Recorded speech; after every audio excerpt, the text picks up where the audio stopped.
नमस्कार मित्रों, Naresh IAS academy digital platform पर आपका स्वागत है।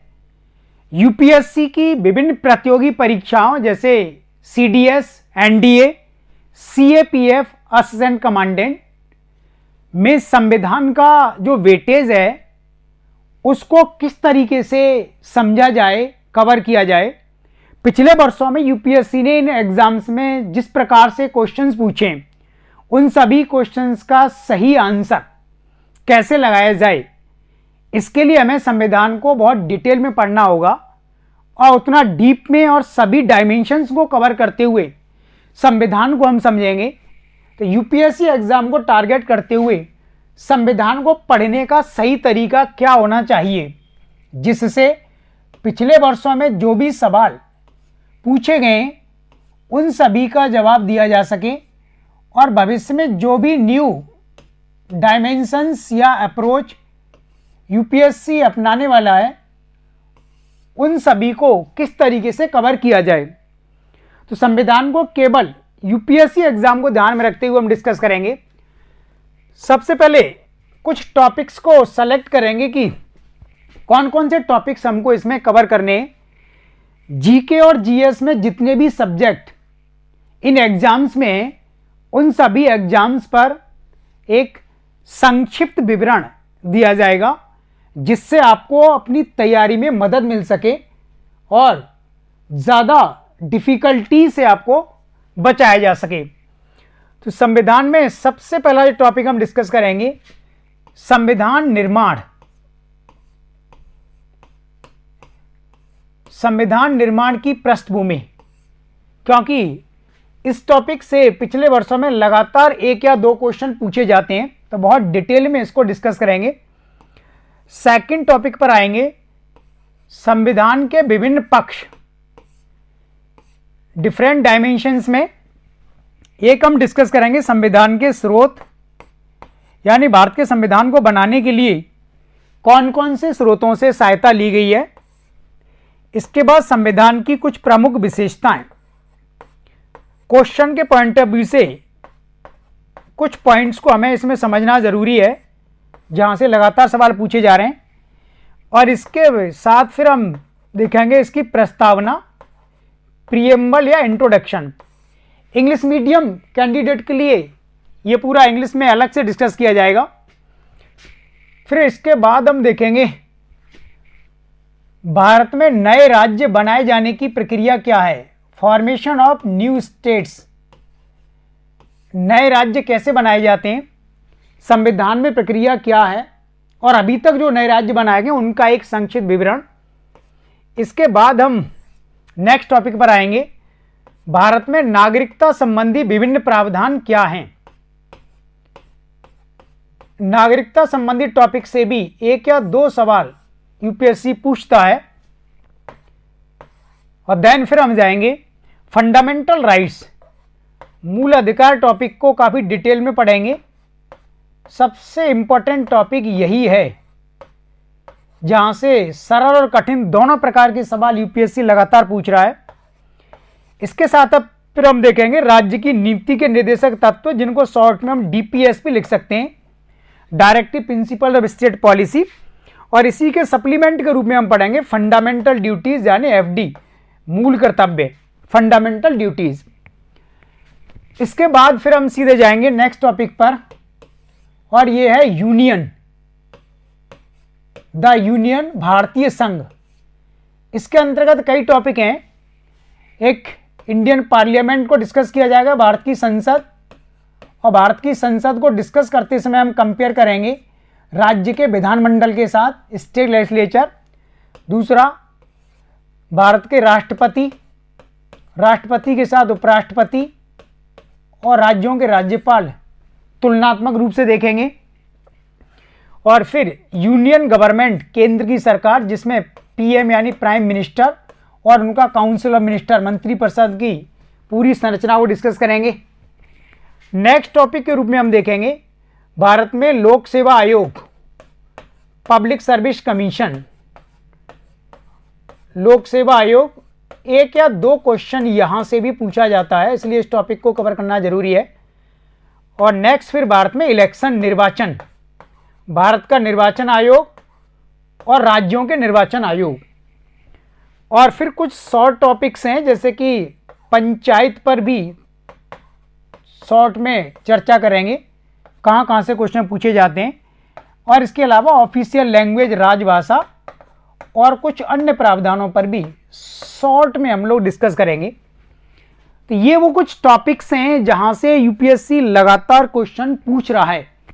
तो इन टॉपिक्स को हमें कैसे कवर करना है, तो सबसे पहले हम आते हैं भारतीय संविधान निर्माण की पृष्ठभूमि, यानी संविधान निर्माण। और इस टॉपिक को आपको इस तरीके से कवर करना है, मेरा प्रयास रहेगा कि लगभग सभी क्वेश्चंस के आंसर आपको इस वीडियो से मिल जाएं और आपकी तैयारी में कुछ कंट्रीब्यूशन मेरा हो सके और आपका सिलेक्शन हो जाए, ये मेरा प्रयास है। संविधान निर्माण के लिए सबसे पहले हम पढ़ेंगे भारत में संविधान की मांग। एक डिमांड वाला क्वेश्चन आ जाता है। दूसरा पार्ट इसका देखेंगे फिर हम भारत में संविधान सभा, कॉन्स्टिट्यूएंट असेंबली, संविधान बनाने वाली संविधान सभा का रोल और उसकी भूमिका। इसके बाद फिर हम आएंगे संविधान सभा के विभिन्न कार्य, कौन कौन से कार्य संविधान सभा के द्वारा किए गए।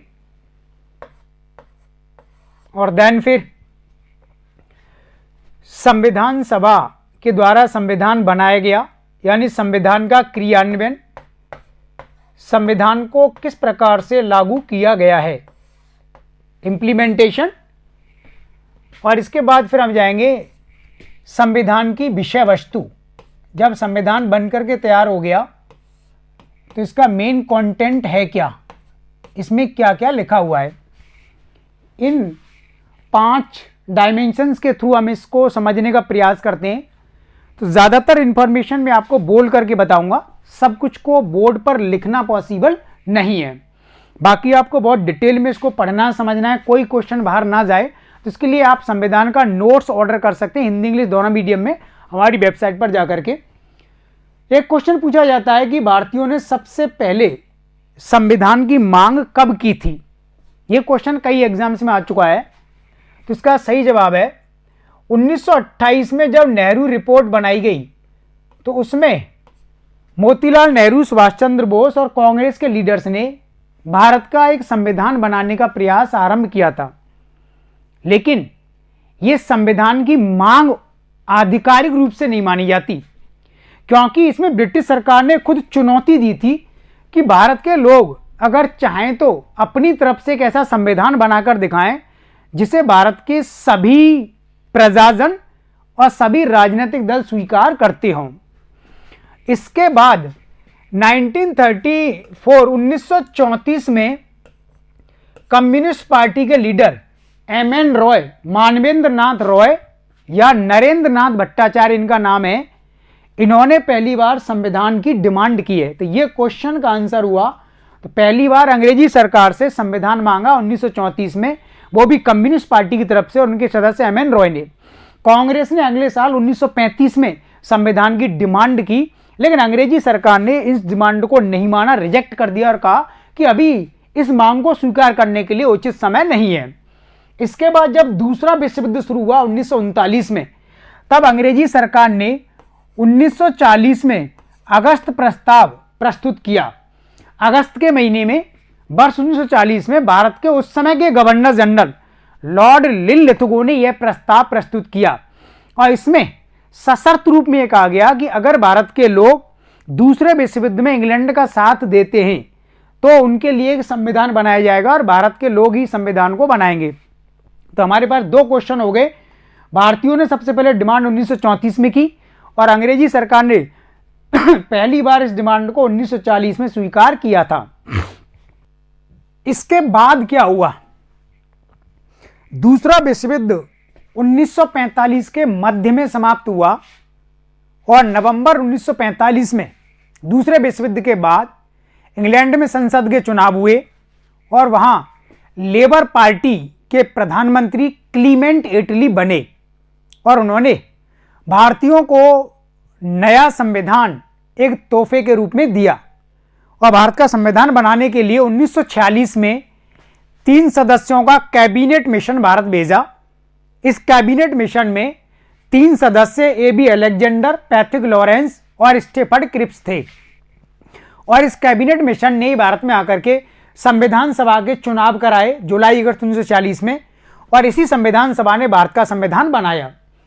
तो इस संविधान सभा में आरंभ में 389 सदस्य थे, जिसमें से 292 सदस्य ब्रिटिश प्रांतों से लिए गए थे, बंगाल प्रांत, बंबई प्रांत, मद्रास प्रांत, और 4 सदस्य चीफ कमिश्नरी क्षेत्रों से यानी गवर्नर जनरल के द्वारा मनोनीत सदस्य थे, और रिमेनिंग बाकी शेष 93 सदस्य भारत की रियासतों से लिए गए थे।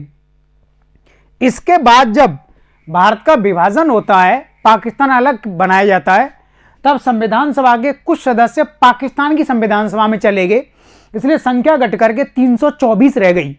और फिर भारत में रीऑर्गेनाइजेशन हुआ तो सदस्यों की संख्या घट करके लास्ट में 299 रह जाती है। तो संविधान सभा की सदस्य संख्या लगातार कम होती है।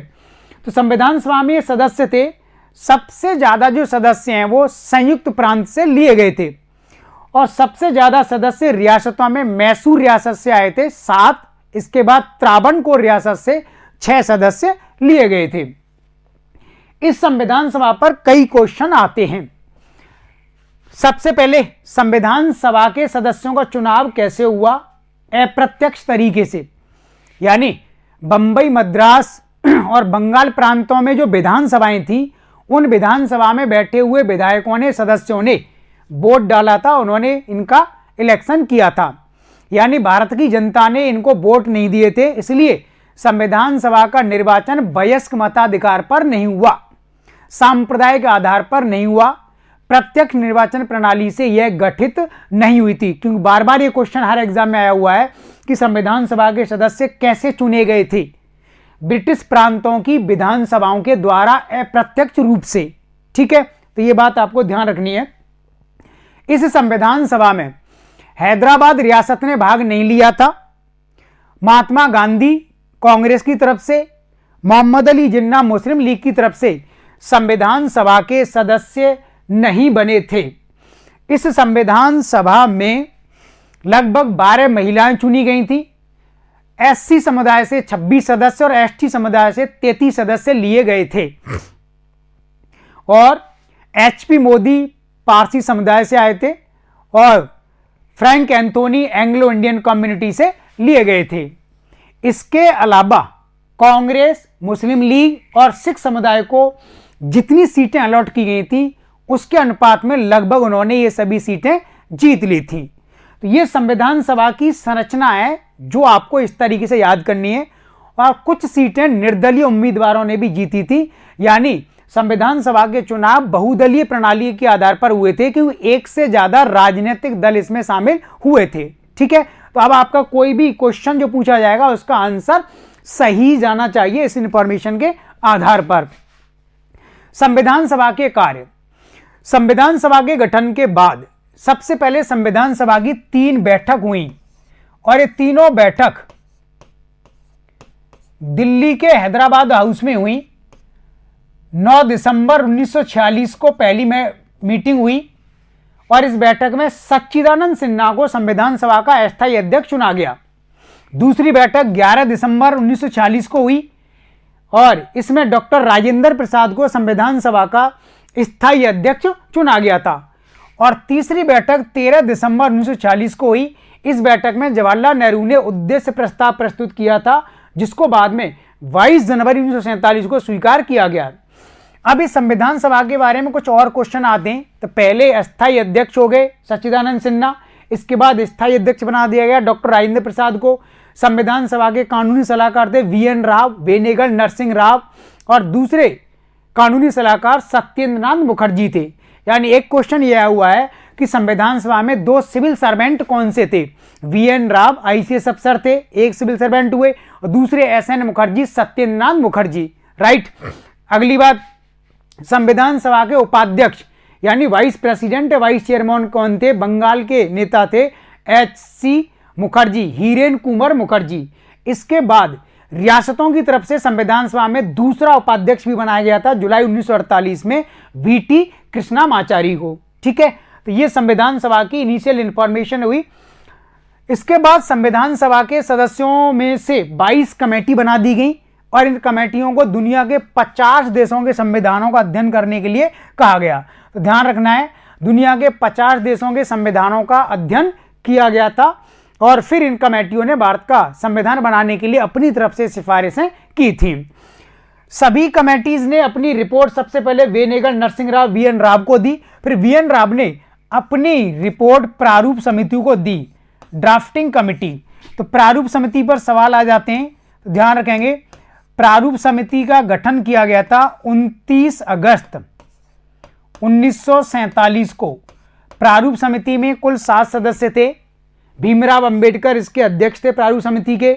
भीमराव अंबेडकर जब प्रारूप समिति के चेयरमैन बने तो उससे पहले वो भारत के कानून मंत्री बन गए थे। तो ध्यान रखना, ये बात पूछी गई है, कानून मंत्री की हैसियत से वो प्रारूप समिति के चेयरमैन बने थे। इस समिति में कोई भी महिला सदस्य नहीं थी। इस प्रारूप समिति ने संविधान का प्रारूप फाइनल कर दिया। इसलिए अंबेडकर साहब को भारतीय संविधान का निर्माता, जनक, पिता या शिल्पी कहा जाता है, chief architect of Indian constitution. जब अंबेडकर साहब ने इसको फाइनलाइज किया तब संविधान सभा में उन्होंने इसको प्रस्तुत किया। फिर डॉक्टर राजेंद्र प्रसाद ने पूरे देश के लोगों के सामने संविधान को रखा और लोगों से इस पर ऑब्जेक्शन मांगा गया, उनकी राय मांगी गई। 12,000 से ज़्यादा लोगों ने अपनी राय दी और फिर राय में से कुछ पॉइंट्स को इसमें शामिल किया गया और इसके बाद अंतिम रूप से संविधान पर 3 वाचन यानी 3 रीडिंग हुए। पहला रीडिंग, दूसरा और तीसरा। तीसरा जो वाचन है, रीडिंग है, 14 नवंबर से 26 नवंबर 1949 को हुआ और इसी तीसरे वाचन में संविधान बन के तैयार हुआ। संविधान सभा ने इसको स्वीकार कर लिया और इसको पारित कर दिया। तो तीनों क्वेश्चंस का एक ही आंसर होता है, भारत का संविधान कब बन के तैयार हुआ, 26 नवंबर 1949 को। कब तैयार हुआ, कब संविधान सभा ने पारित किया, कब स्वीकार किया, तो इसका आंसर यही माना जाएगा।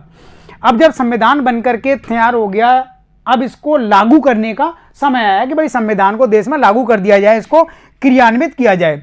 तो भारत के संविधान को 2 चरणों में लागू किया गया है। पहले संविधान का कुछ हिस्सा 26 नवंबर 1949 को लागू किया गया।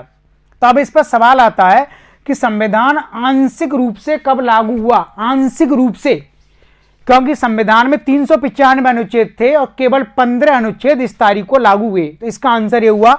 और बाद में पूरे संविधान को 26 जनवरी 1950 को लागू कर दिया गया। तो भारत का संविधान पूरी तरह से लागू हुआ 26 जनवरी 1950 को। तो जब संविधान लागू हो गया तब देश की जनता को यह बताया गया कि हमारे संविधान में क्या क्या है, इसमें किस प्रकार की विषय वस्तु को शामिल किया गया है। सबसे पहले संविधान में कुल 22 भाग हैं, यानी पार्ट। पूरा संविधान 22 भागों में लिखा गया है। ध्यान रखना है, संविधान में 22 भाग थे और हैं और रहेंगे। अब इसमें 23वां, 24वां, 25वां, 26वां भाग नहीं बनाया गया, यानी 4 जो पार्ट बाद में जोड़े गए वो स्वतंत्र नहीं है। तो भाग 4 के पीछे 4 का जोड़ा गया है, भाग 9 के पीछे 9 का और 9 खा जोड़ा गया है, भाग 14 के पीछे 14 का जोड़ा गया है। तो ये स्वतंत्र भाग नहीं है, उनके पीछे सप्लीमेंट के रूप में जोड़े गए, इसलिए ये कोई विवाद का विषय नहीं है। भारतीय संविधान में भाग हमेशा 22 ही रहेंगे। दूसरा, संविधान में अनुच्छेद कितने थे?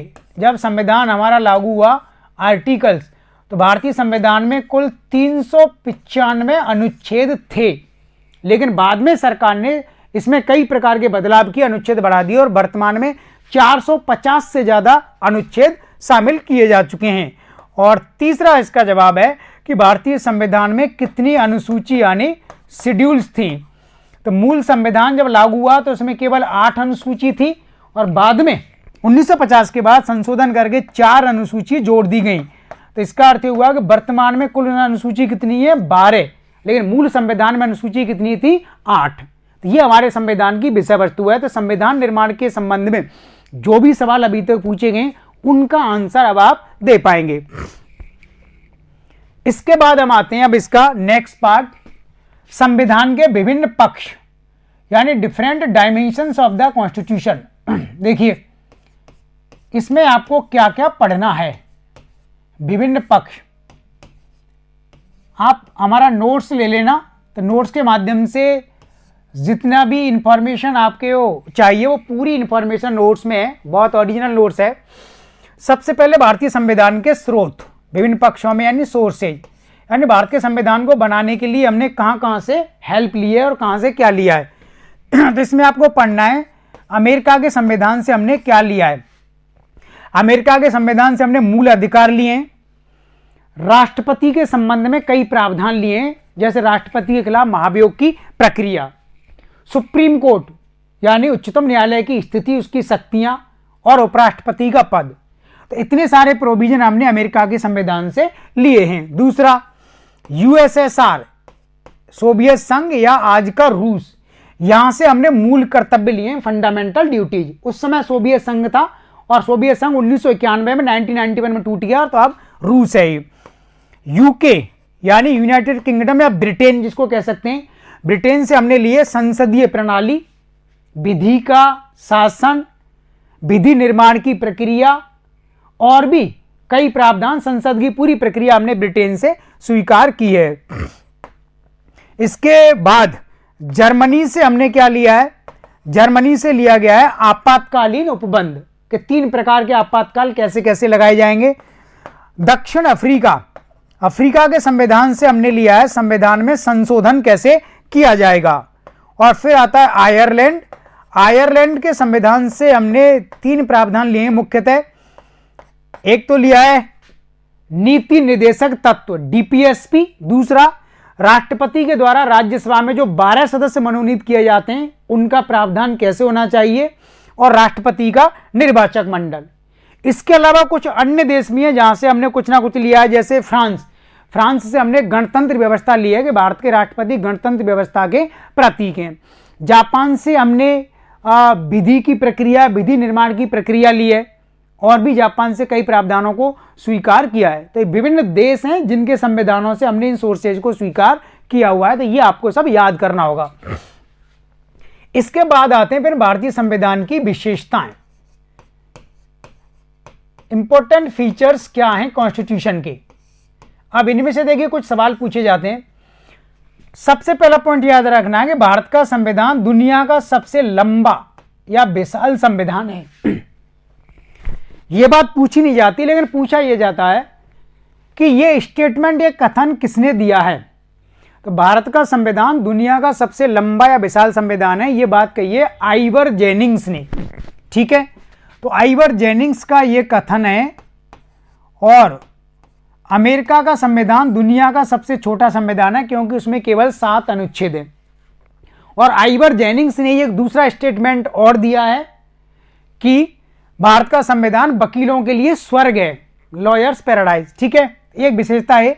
दूसरा, मॉरिस जोन्स यानी मॉरिस जोन्स ने यह कहा है कि भारत का संविधान में हमें सौदेबाजी के संघवाद की विशेषता नजर आती है, यानी यहां पर केंद्र सरकार और राज्य सरकार कई बार सरकार बनाने के लिए सौदेबाजी करती है। तो यह स्टेटमेंट मॉरिस जोन्स का है।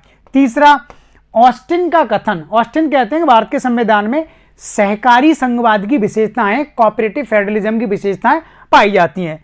फिर आएंगे आप केसी वियर, केसी वियर ने कहा कि भारत का संविधान अर्धसंघीय संविधान है, जबकि पायली और एप्लबी इन दोनों ने कहा है कि भारत का संविधान पूरी तरह से एक संघीय संविधान है। और इसके बाद आपको ध्यान रखना है कि भारत का संविधान लचीला अधिक है और कठोर कम है, क्योंकि 120 से ज्यादा संशोधन किए गए। तो इसका अर्थ हुआ कि हमारा संविधान लचीला है, हम अपनी आवश्यकताओं के अनुसार इसमें बदलाव कर सकते हैं। और भारत में संविधान सर्वोच्च है, दुनिया का सबसे बड़ा लिखित संविधान है ये। ठीक है, तो ये विशेषताओं के बारे में कुछ याद रखना है। इसके बाद फिर आपको पढ़ना है भारतीय संविधान में शामिल की गई विभिन्न प्रकार की अनुसूचियां, शेड्यूल्स, अनुसूची। तो पहले 8 अनुसूची थी और वर्तमान में 12 हैं। तो इन अनुसूचियों के बारे में शॉर्ट में इंफॉर्मेशन पता होनी चाहिए, एग्जाम में आ जाता है। जैसे पहली अनुसूची, प्रथम अनुसूची में क्या लिखा हुआ है, भारत और उसके राज्यों की पहचान और उनकी लिस्टिंग की गई है कि भारत में कितने राज्य थे और लगातार कितने राज्य इसमें जोड़े गए हैं। तो भारत और उसके राज्य ये पहली सूची में लिखा गया है। तो इस पर क्वेश्चन पूछा गया है कि अगर भारत में कोई नया राज्य बनाया जाता है, उसके नाम में सीमा में परिवर्तन किया जाता है या किसी राज्य के दर्जे को घटाया जाता है, तो कौन सी अनुसूची प्रभावित होगी? प्रथम अनुसूची, राइट। क्वेश्चन गलत नहीं आना चाहिए।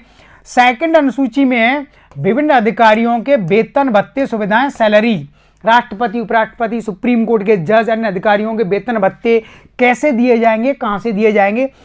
तीसरी अनुसूची में दिया गया है विभिन्न अधिकारियों की शपथ प्रक्रिया का प्रावधान, यानी कौन सा अधिकारी किस प्रकार की शपथ लेगा। तो शपथ का प्रारूप तीसरी अनुसूची में दिया गया है। लेकिन ध्यान रखना है, राष्ट्रपति उपराष्ट्रपति की शपथ का प्रारूप इस अनुसूची में नहीं है, वो राष्ट्रपति उपराष्ट्रपति के साथ जो अनुच्छेद हैं उनमें अलग से दिया गया है। चौथी अनुसूची में दिया गया है कि राज्यसभा में विभिन्न राज्यों को जो सीट बांटी जाती है वो किस आधार पर। जैसे राजस्थान को 10 सीट दी गई है राज्यसभा में, किस आधार पर? जनसंख्या। उत्तर प्रदेश को 31 सीट दी गई है, ज्यादा सीटें क्योंकि जनसंख्या ज्यादा है। तो विभिन्न राज्यों को राज्यसभा में सीटों का आवंटन हुआ है, ये चौथी अनुसूची में लिखा गया है। पांचवी अनुसूची में लिखा गया है कि भारत में जो अनुसूचित जनजातियां हैं, अनुसूचित जनजातियां जो राजस्थान, मध्य प्रदेश, गुजरात, महाराष्ट्र, उड़ीसा, आंध्र प्रदेश, छत्तीसगढ़, झारखंड, हिमाचल, इन राज्यों में जो जनजातियां रहती हैं, इन जनजातियों के लिए विभिन्न प्रावधान, इनके लिए जनजाति क्षेत्र बनाना, अनुसूचित क्षेत्र बनाना, ये पांचवी अनुसूची में। और छठी अनुसूची में लिखा गया है ऐसी जनजातियां जो केवल आसाम, मेघालय, त्रिपुरा, मिजोरम, केवल इन 4 राज्यों में रहती हैं, उनके लिए प्रावधान छठी अनुसूची में किया गया है। सातवीं अनुसूची में बताया गया है कि केंद्र और राज्यों के बीच में शक्तियों का विभाजन कैसे किया जाएगा, यानी केंद्र सरकार कौन से क्षेत्रों में कानून बनाएगी, राज्य सरकार कौन से क्षेत्र में कानून बना सकती है, केंद्र और राज्य दोनों मिलकर के कहां कानून बना सकते हैं।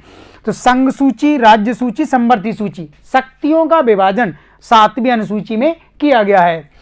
आठवीं अनुसूची में राजभाषाएं जोड़ी गई हैं, यानी राजभाषाओं का प्रावधान, ऑफिशियल लैंग्वेज, ऐसी भाषाएं जो राज्यों में बोली जाती हैं, जिनमें प्रशासन का कार्य होता है। जब मूल संविधान था तब केवल 14 राजभाषाएं थी 8वीं अनुसूची में, लेकिन बाद में भाषाएं जोड़ी गई और वर्तमान में इसमें कुल 22 राजभाषाएं। तो ये बात आपको ध्यान रखनी है। 9वीं अनुसूची, ये अनुसूची संविधान लागू होने के बाद प्रथम संविधान संशोधन के द्वारा पंडित जवाहरलाल नेहरू जो देश के पहले प्रधानमंत्री थे, उनकी सरकार ने 1951 में जोड़ी।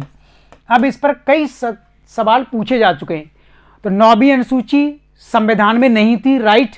संविधान लागू होने के बाद 1951 में जोड़ी गई है। कैसे जोड़ी? पहला संविधान संशोधन किया गया 1951 में नेहरू जी की सरकार के द्वारा। क्यों जोड़ी है? भूमि सुधार संबंधी कानूनों को लागू करने के लिए। तो इसमें क्या है 9वीं अनुसूची में? भूमि सुधार से संबंधित विभिन्न कानून। अब फिर यूपीएससी ने क्वेश्चन पूछ लिया है कि भाई 9वीं अनुसूची जब जोड़ी गई थी तो तब सरकार ने लिख दिया था कि इसमें जो भी कानून जोड़े जाएंगे सुप्रीम कोर्ट उनकी न्यायिक समीक्षा नहीं कर सकता। लेकिन 1973 के केशवानंद भारती केस के बाद अब सुप्रीम कोर्ट इस कानूनों की समीक्षा कर सकता है। तो ये बात ध्यान रखनी है, किसी भी अनुसूची, किसी भी क्षेत्र की न्यायिक समीक्षा, जुडिशियल रिव्यू सुप्रीम कोर्ट अब कर सकता है।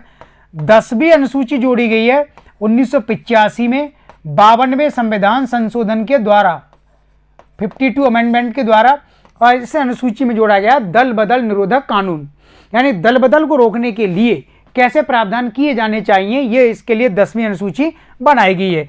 और 11वीं अनुसूची जोड़ी गई है 1992 में, और इसके लिए 73वां संविधान संशोधन किया था पीवी नरसिम्हा राव की सरकार ने।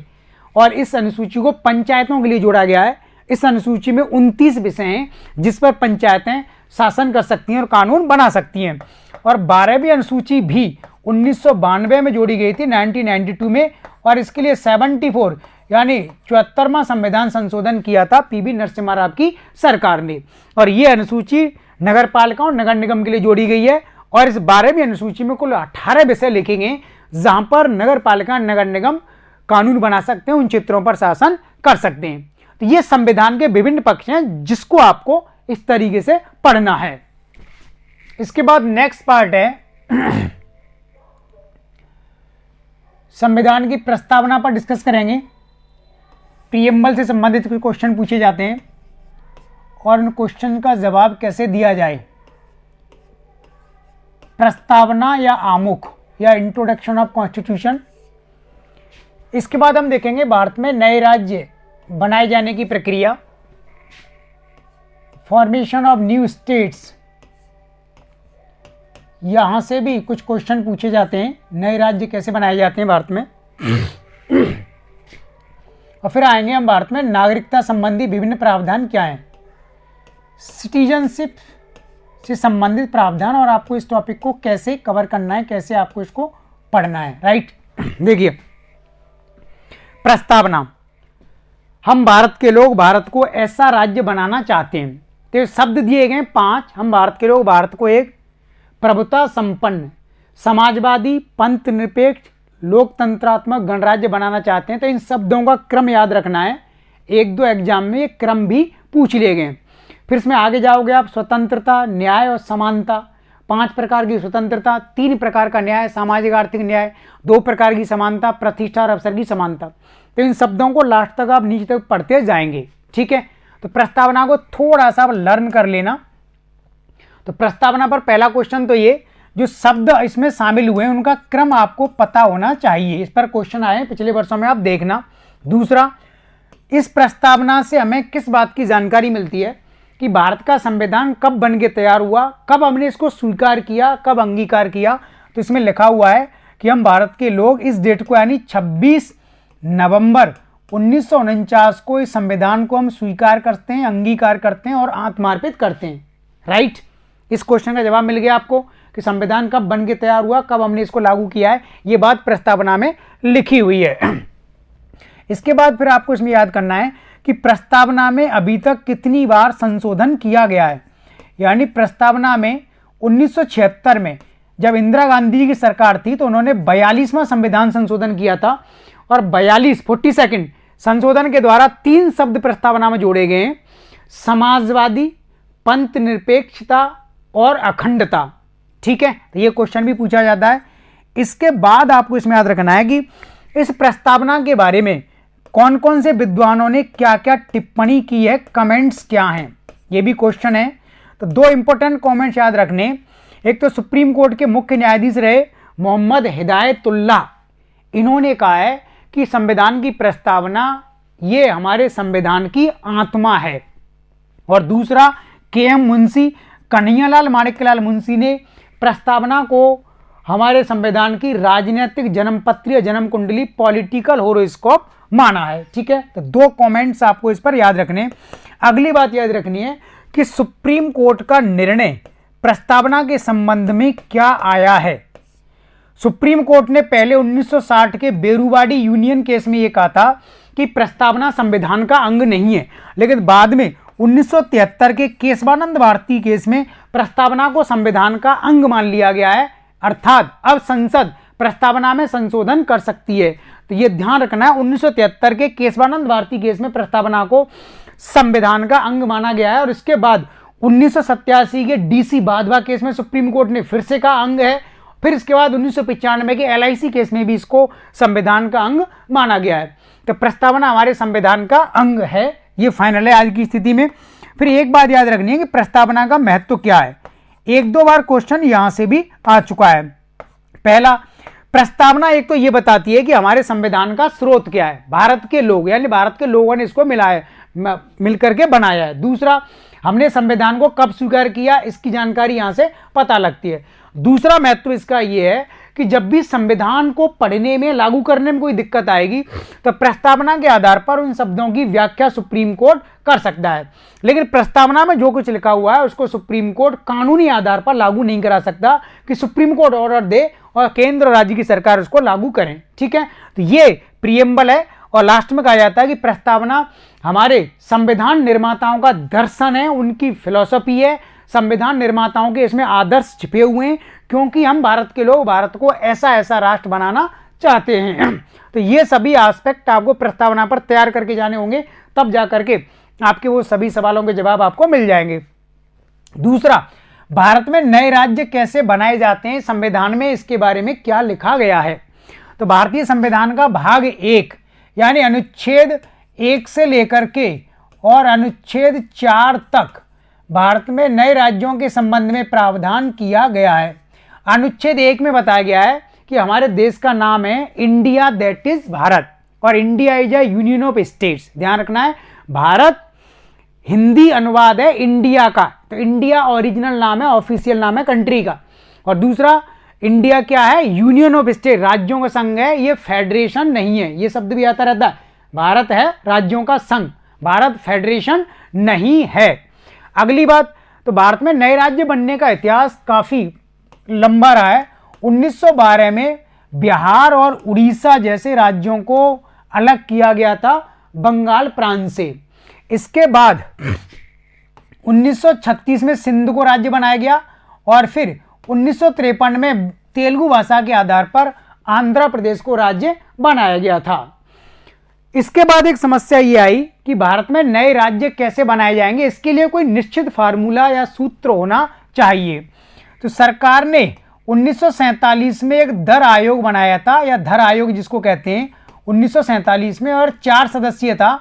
एस के धर को मिलाकर के इसमें 4 सदस्य थे 1947 में। इस आयोग ने कहा कि केवल भाषा के आधार पर नए राज्य नहीं बनाने चाहिए। इसके बाद जेबीपी कमेटी बनी, जवाहरलाल नेहरू, वल्लभ भाई पटेल और पट्टाभी सीतारामैया 3 सदस्य थे, उनके नामों के आधार पर जेबीपी कमेटी 1948। इस कमेटी ने भी कहा कि केवल भाषा के आधार पर नए राज्य नहीं बनाए जाएंगे। इसके बाद फजल अली आयोग बना, जिसे राज्य पुनर्गठन आयोग कहा जाता है। फजल अली इस आयोग के चेयरमैन थे। 1953 में यह आयोग बनाया गया और 1955 में इस आयोग ने रिपोर्ट दी। इस आयोग में कुल 3 सदस्य थे, एक फजल अली चेयरमैन, दूसरा के.एम. पन्नीकर और तीसरे हृदयनाथ कुंजरू। इस आयोग ने भी कहा कि भारत में नए राज्य केवल भाषा के आधार पर नहीं बनने चाहिए, इसके लिए राजनीति, अर्थव्यवस्था, संस्कृति, भौगोलिक परिस्थिति, संसाधन, इन सभी को विचार करना चाहिए। तो एक तो ये बैकग्राउंड आपको इस तरीके से याद रखना है। जब भारत का संविधान लागू हुआ तो उस समय भारत में 14 राज्य थे। इसके बाद संविधान लागू हो गया तो भारत में नए राज्य लगातार बनाए गए। जैसे 1960 में गुजरात को भारत का 15वां राज्य बनाया गया, बंबई प्रांत को काटकर। अंग्रेजी सरकार ने बंबई प्रांत बनाया था, बॉम्बे प्रेसिडेंसी। इसका रीऑर्गेनाइजेशन किया 1960 में, तो गुजरात को अलग किया गया, महाराष्ट्र नया राज्य बना, बंबई को उसकी राजधानी बना दिया। 1963 में फिर नागालैंड राज्य बना, असम से अलग करके। 1966 में हरियाणा नया राज्य बना, पंजाब और हिमाचल प्रदेश के क्षेत्रों को लेकर के। फिर 1969 में मेघालय को पहले उपराज्य बनाया गया, फिर 1971 में मेघालय को पूरा राज्य बना दिया गया। इसके बाद 1975 में सिक्किम को नया राज्य बनाया गया 36वें संविधान संशोधन के द्वारा। तो सिक्किम पर चोग्याल वंश के राजाओं का राज्य था और भारत सरकार ने बड़ी मुश्किल से सिक्किम को राज्य बनाया था। क्वेश्चन पूछा जाता, 1975 में सिक्किम भारत का 22वां राज्य बना। इसके बाद 1986 में मिजोरम भारत का 23वां राज्य बना। 1987 में अरुणाचल प्रदेश भारत का 24वां राज्य बना और फिर 1987 में ही गोवा भारत का 25वां राज्य बना। ठीक है, तो ये भारत में नए राज्य बनने की प्रक्रिया है। वर्ष 2000 में 3 राज्य बनाए, उत्तराखंड, झारखंड, छत्तीसगढ़। तो 25 और 3 28 राज्य बन गए। 2014 में तेलंगाना नया राज्य बना। इस तरीके से 29 राज्य भारत में बनाए गए हैं। तो ये भारत में नए राज्य बनने का एक इतिहास है। कुछ और पॉइंट्स भी आपको याद रखने हैं। 1973 में मैसूर रियासत का नाम बदल करके कर्नाटक किया गया। तो कर्नाटक नया राज्य मैसूर रियासत से बनाया गया, नाम बदल कर 1973 में। ठीक है, इसी प्रकार 1973 में लक्षद्वीप को बनाया गया है। पहले उसका नाम अमीनी द्वीप, लक्षद्वीप और मिनिकॉय द्वीप था। 1969 में 1969 में मद्रास प्रांत का नाम बदल करके तमिलनाडु राज्य किया गया है और मद्रास या चेन्नई को फिर तमिलनाडु की राजधानी बनाया गया है। इसके अलावा आपको एक पॉइंट और याद रखना है कि भारत में कुछ क्षेत्र हमने विदेशियों से स्वीकार किए हैं, जैसे पौंडीचेरी, जिसमें पौंडीचेरी, करैकाल, माहे और यनम 4 जिले शामिल हैं। माहे केरल में आता है, ये नाम आंध्र प्रदेश में, पौंडीचेरी और करैकाल तमिलनाडु के अंतर्गत आते हैं। तो पौंडीचेरी पर फ्रेंच की कंपनी का अधिकार था और 1954 में पौंडीचेरी भारत सरकार को दिया गया, फिर भारत सरकार ने इसको केंद्र शासित प्रदेश बना दिया। इसी प्रकार दादरा नगर हवेली, दमन-दीव और गोवा ये पुर्तगाल की कंपनी के पास थे।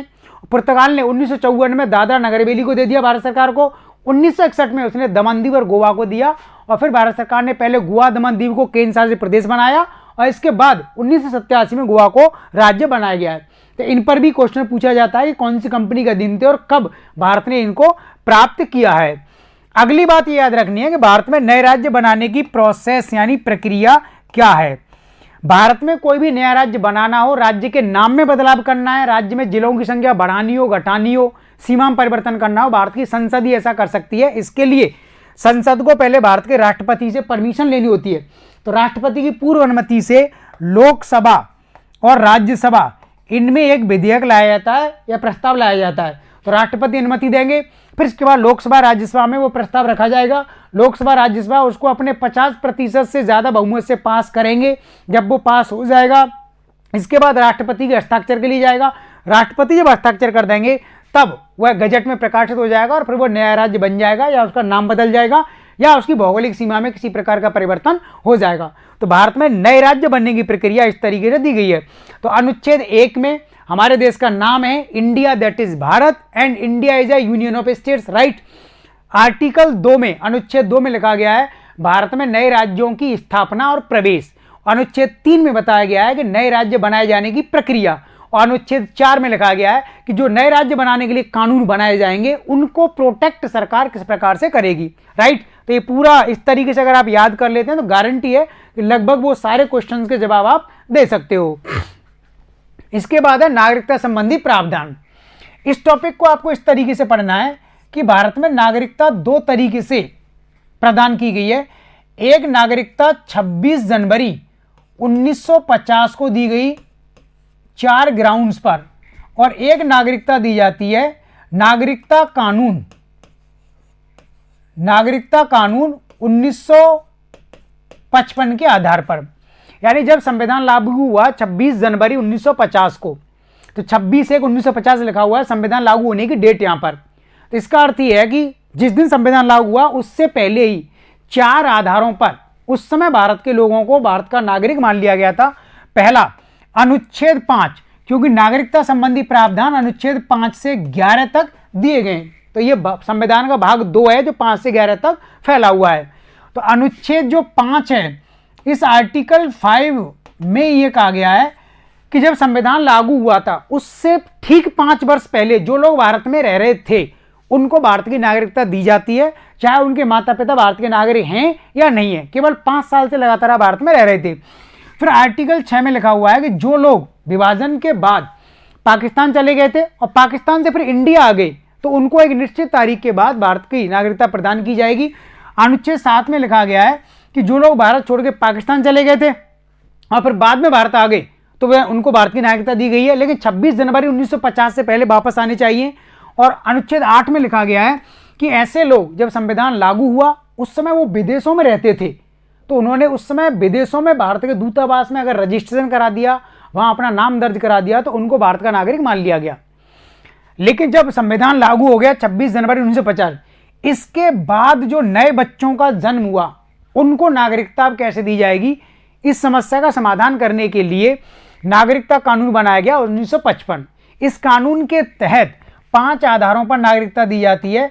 पहला है जन्म के आधार पर, यानी ऐसे बच्चे जिनका जन्म भारत की भूमि में हुआ है, 26 जनवरी 1950 के बाद कभी भी, चाहे आज ही जन्म हुआ है लेकिन भारत की भूमि में, और जन्म के समय उसके माता पिता यानी दोनों, माता और पिता दोनों अगर भारत के नागरिक हैं, तो जन्म के आधार पर उसको भारत की नागरिकता ऑटोमेटिकली स्वतः ही मिल जाती है।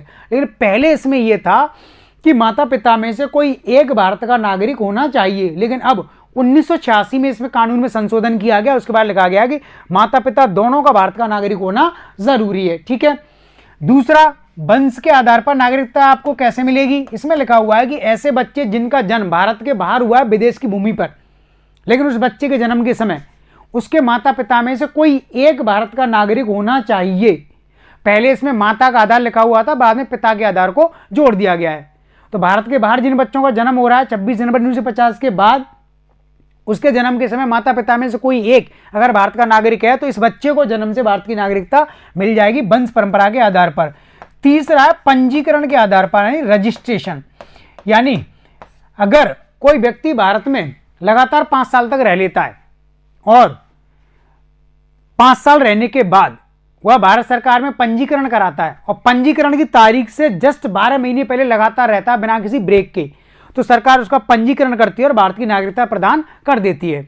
यानी कोई भी विदेशी महिला या लड़की भारत के पुरुष से अगर विवाह करती है और विवाह करने के बाद अगर वो भारत में सेटल होना चाहती है तो वह पंजीकरण के माध्यम से भारत की नागरिकता प्राप्त कर सकती है। तो विदेशियों के जो बच्चे हैं वो भारत में रजिस्ट्रेशन के थ्रू नागरिकता प्राप्त कर सकते हैं। राष्ट्रमंडल देशों के नागरिक जो भारत में नौकरी कर रहे हैं राष्ट्रमंडल के ऑफिसों में, कॉमनवेल्थ ऑफिसर्स में, तो वो सभी पंजीकरण के थ्रू भारत में नागरिक बन जाते हैं। चौथा है देशीयकरण, नेचुरलाइजेशन के आधार पर भारत की नागरिकता। इसमें लिखा हुआ है कि अगर आप 12 वर्ष तक भारत में लगातार रहते हैं, यानी कोई पूरी तरह विदेशी नागरिक है, ना तो वो उसने मैरिज किया है और ना वो राष्ट्रमंडल से संबंधित है और ना वो किसी भारतीय की संतान है, विदेशी है, भारत में सेटल होना है, तो शर्त यह है कि 12 वर्ष भारत में रहना होगा। तो 12 वर्ष में से 11 वर्ष रहना होगा पहले, 11 वर्ष में कुछ ब्रेक है तो चल जाएगा, लेकिन 11 वर्ष के जस्ट बाद 12 महीने लगातार आपको रहना होगा, उसमें कोई ब्रेक नहीं होना चाहिए, और फिर आपका नेचुरलाइजेशन के तहत रजिस्ट्रेशन हो जाएगा और आपको भारत की नागरिकता मिल जाएगी। तो विदेशी नागरिक, पूरी तरह से विदेशी नागरिक देशीकरण के आधार पर भारत के नागरिक बन सकते हैं। और लास्ट है अर्जित भूभाग, यानी अगर भारत सरकार ने किसी क्षेत्र को प्राप्त किया है युद्ध के माध्यम से, आक्रमण के माध्यम से, या कोई क्षेत्र मिला है, तो उस क्षेत्र के सभी व्यक्तियों को भारत की नागरिकता दी जाएगी। जैसे पौंडीचेरी फ्रांस से हमको मिला 1954 में, तो पौंडीचेरी के सब लोगों को भारतीय नागरिकता दी गई। गोवा दमनदीप 1961 में मिला पुर्तगाल से, तो उन सबको भारतीय नागरिकता दी गई है। ठीक है, एक एस्पेक्ट और, भारत का संविधान हमको एकल नागरिकता प्रदान करता है। इसका अर्थ ही हो गया कि हम एक बार में केवल भारत के नागरिक हो सकते हैं। भारत के नागरिक होने के साथ साथ अमेरिका, कनाडा, किसी और देश के नागरिक नहीं हो सकते। और अगर आपने किसी दूसरे देश की नागरिकता ले ली तो भारत की नागरिकता ऑटोमेटिकली समाप्त हो जाएगी, क्योंकि हमारे यहाँ केवल एकल नागरिकता का प्रावधान है। जो व्यक्ति भारत का नागरिक है वो सिर्फ भारत का नागरिक रहेगा, दूसरे देश की नागरिकता नहीं ले सकता है। नागरिकता को कैसे समाप्त किया जाए, इसी कानून के तहत लिखा हुआ है। एक तो अपनी इच्छा से आप नागरिकता को छोड़ सकते हैं, त्याग सकते हैं, और दूसरा, अगर आप नागरिक बनने के बाद देश के खिलाफ काम करते हैं, देश विरोधी गतिविधियों में संलिप्त पाए गए, तो आपको नागरिकता से वंचित कर दिया जाएगा। ठीक है, इसके बाद फिर हम आते हैं फंडामेंटल राइट्स पर, यानी मूल अधिकार। मूल अधिकार का टॉपिक काफी इंपॉर्टेंट है और इस टॉपिक में आपको क्या क्या पढ़ना है, कैसे इसको कवर करना है। देखिए, एक तो मूल अधिकार के बारे में एक सामान्य जानकारी, यानी जितने भी आर्टिकल्स हैं, अनुच्छेद, उनके बारे में एक सामान्य सी जानकारी आपको होनी ही चाहिए। ठीक है, इसके बाद फिर हम पढ़ेंगे जहां से क्वेश्चन आते हैं, मूल अधिकारों का निलंबन और संशोधन। इस टॉपिक को समझेंगे। इसके बाद फिर हम जाएंगे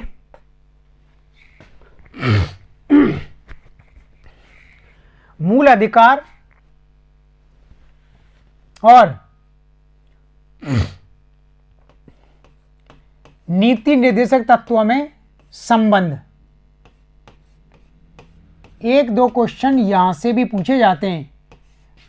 नीति निर्देशक तत्व, directive principles of state policy.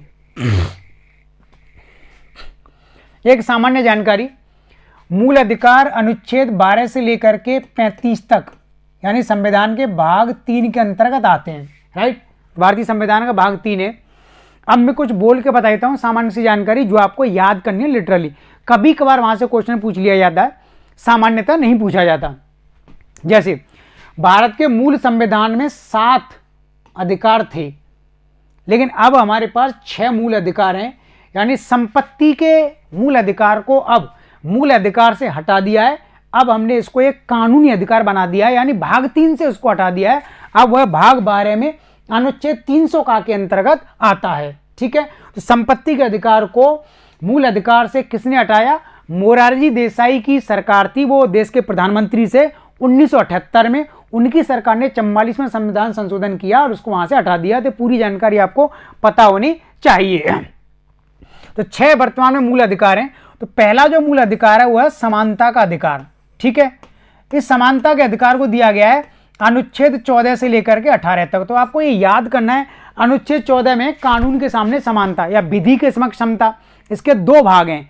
एक तो कानून के सामने हम सब लोग समान हैं, यानी कानून सबसे बड़ा है, कोई व्यक्ति या पद कानून से बड़ा नहीं है। दूसरा, कानूनों का विधियों का समान संरक्षण, यानी ये हमने अमेरिका से लिया है, यानी समान परिस्थितियों में लोगों के लिए समान कानून होगा, असमान परिस्थितियों में असमान कानून लागू होगा। यानी छोटे बच्चों के लिए कानून अलग रहेगा, वयस्कों के लिए कानून अलग रहेगा, सामान्य महिलाओं के लिए अलग और गर्भवती महिलाओं के लिए कानून के प्रावधान अलग रहेंगे। तो इसका अर्थ ये है, तो भारत में कानून का शासन है, अनुच्छेद 14 में ये लिखा हुआ है। अनुच्छेद 15 में आता है कि धर्म, मूल वंश, जाति, लिंग, इनके आधार पर राज्य सार्वजनिक सेवाओं में भेदभाव नहीं करेगा। सार्वजनिक स्थानों पर जैसे मंदिर हुआ, कुएं हुए या पब्लिक पार्क हुआ या फिर कोई और प्लेस हुआ, हॉस्पिटल्स हुआ, वहां पर धर्म जाति के आधार पर किसी को आने से रोका नहीं जाएगा।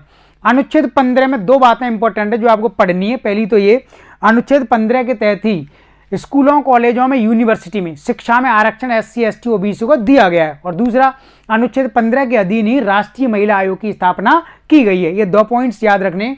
अनुच्छेद 16 में केंद्र सरकार और राज्य सरकार की अधीन सरकारी नौकरियों में SC, ST, OBC को आरक्षण दिया गया है। तो OBC को आरक्षण दिया गया है 1992 के 1992 के इंदिरा साहनी केस के बाद। SC, ST को आरक्षण संविधान लागू होने के साथ ही दे दिया गया था 26 जनवरी 1950 से। अनुच्छेद 17 में लिखा हुआ है अस्पृश्यता का अंत, एंड ऑफ अनटचेबिलिटी, यानी अब भारत में कोई भी व्यक्ति किसी अन्य व्यक्ति के साथ छुआछूत या अस्पृश्यता का व्यवहार नहीं कर सकता। इसको रोकने के लिए अस्पृश्यता निवारक कानून बन चुका 1955, जिसको वर्तमान में सिविल अधिकार संरक्षण कानून कहा जाता है 1955। अनुच्छेद 18 में लिखा हुआ उपाधियों का अंत, यानी अंग्रेजी सरकार पहले कुछ ऐसी उपाधियां देती थी जिससे भेदभाव होता था। उपाधि प्राप्त व्यक्ति को अलग सुविधाएं मिलती थी और जिसको कोई उपाधि नहीं मिली उसको सेकेंडरी ट्रीटमेंट दिया जाता था, उसको सुविधा नहीं मिलती थी। तो सरकार ने उपाधियों का अंत कर दिया है। Rai Bahadur, knighthood, sir, Lord, दीवान साहब। लेकिन उपाधियों के अंत के साथ सरकार को अब पुरस्कार देने की अनुमति दी गई है। पुरस्कार उपाधियां नहीं है। जैसे शिक्षा के क्षेत्र में ज्ञानपीठ पुरस्कार दे सकते हो, खेल कूद में राजीव गांधी खेल रत्न, सेना के क्षेत्र में मिलिट्री ऑर्डर मेडल्स आप दे सकते हो, परमवीर चक्र, महावीर चक्र, शौर्य चक्र। इसी प्रकार सिविलियन क्षेत्र में आप भारत रत्न दे सकते हो। तो ये उपाधि नहीं है, ये सिंपली पुरस्कार है, इनसे कोई भेदभाव नहीं होता है। इन पुरस्कारों को 1954 से लागू किया गया। 1980 में इंदिरा गांधी जी की सरकार ने इनको रोक दिया था और फिर बाद में इनको फिर से लागू किया गया था। ठीक है। दूसरा मूल अधिकार है स्वतंत्रता का अधिकार, राइट टू लिबर्टी, स्वतंत्रता का अधिकार। यह दिया गया है अनुच्छेद 19 से लेकर के और 22 तक। तो आपको पढ़ना है। अनुच्छेद 19 में 6 प्रकार की स्वतंत्रता हमको दी गई हैं। पहली स्वतंत्रता वाक एवं अभिव्यक्ति, right to speech and expression है, आपको बोलने का अधिकार है। इसी के अंतर्गत मीडिया को अधिकार दिया गया है। क्वेश्चन आ जाता है, मीडिया, समाचार पत्र, इलेक्ट्रॉनिक मीडिया अनुच्छेद 19 के अंतर्गत आते हैं। तो अनुच्छेद 19 में बहुत सारे अधिकार हैं जिनको आप हमारे नोट से पढ़ लेना।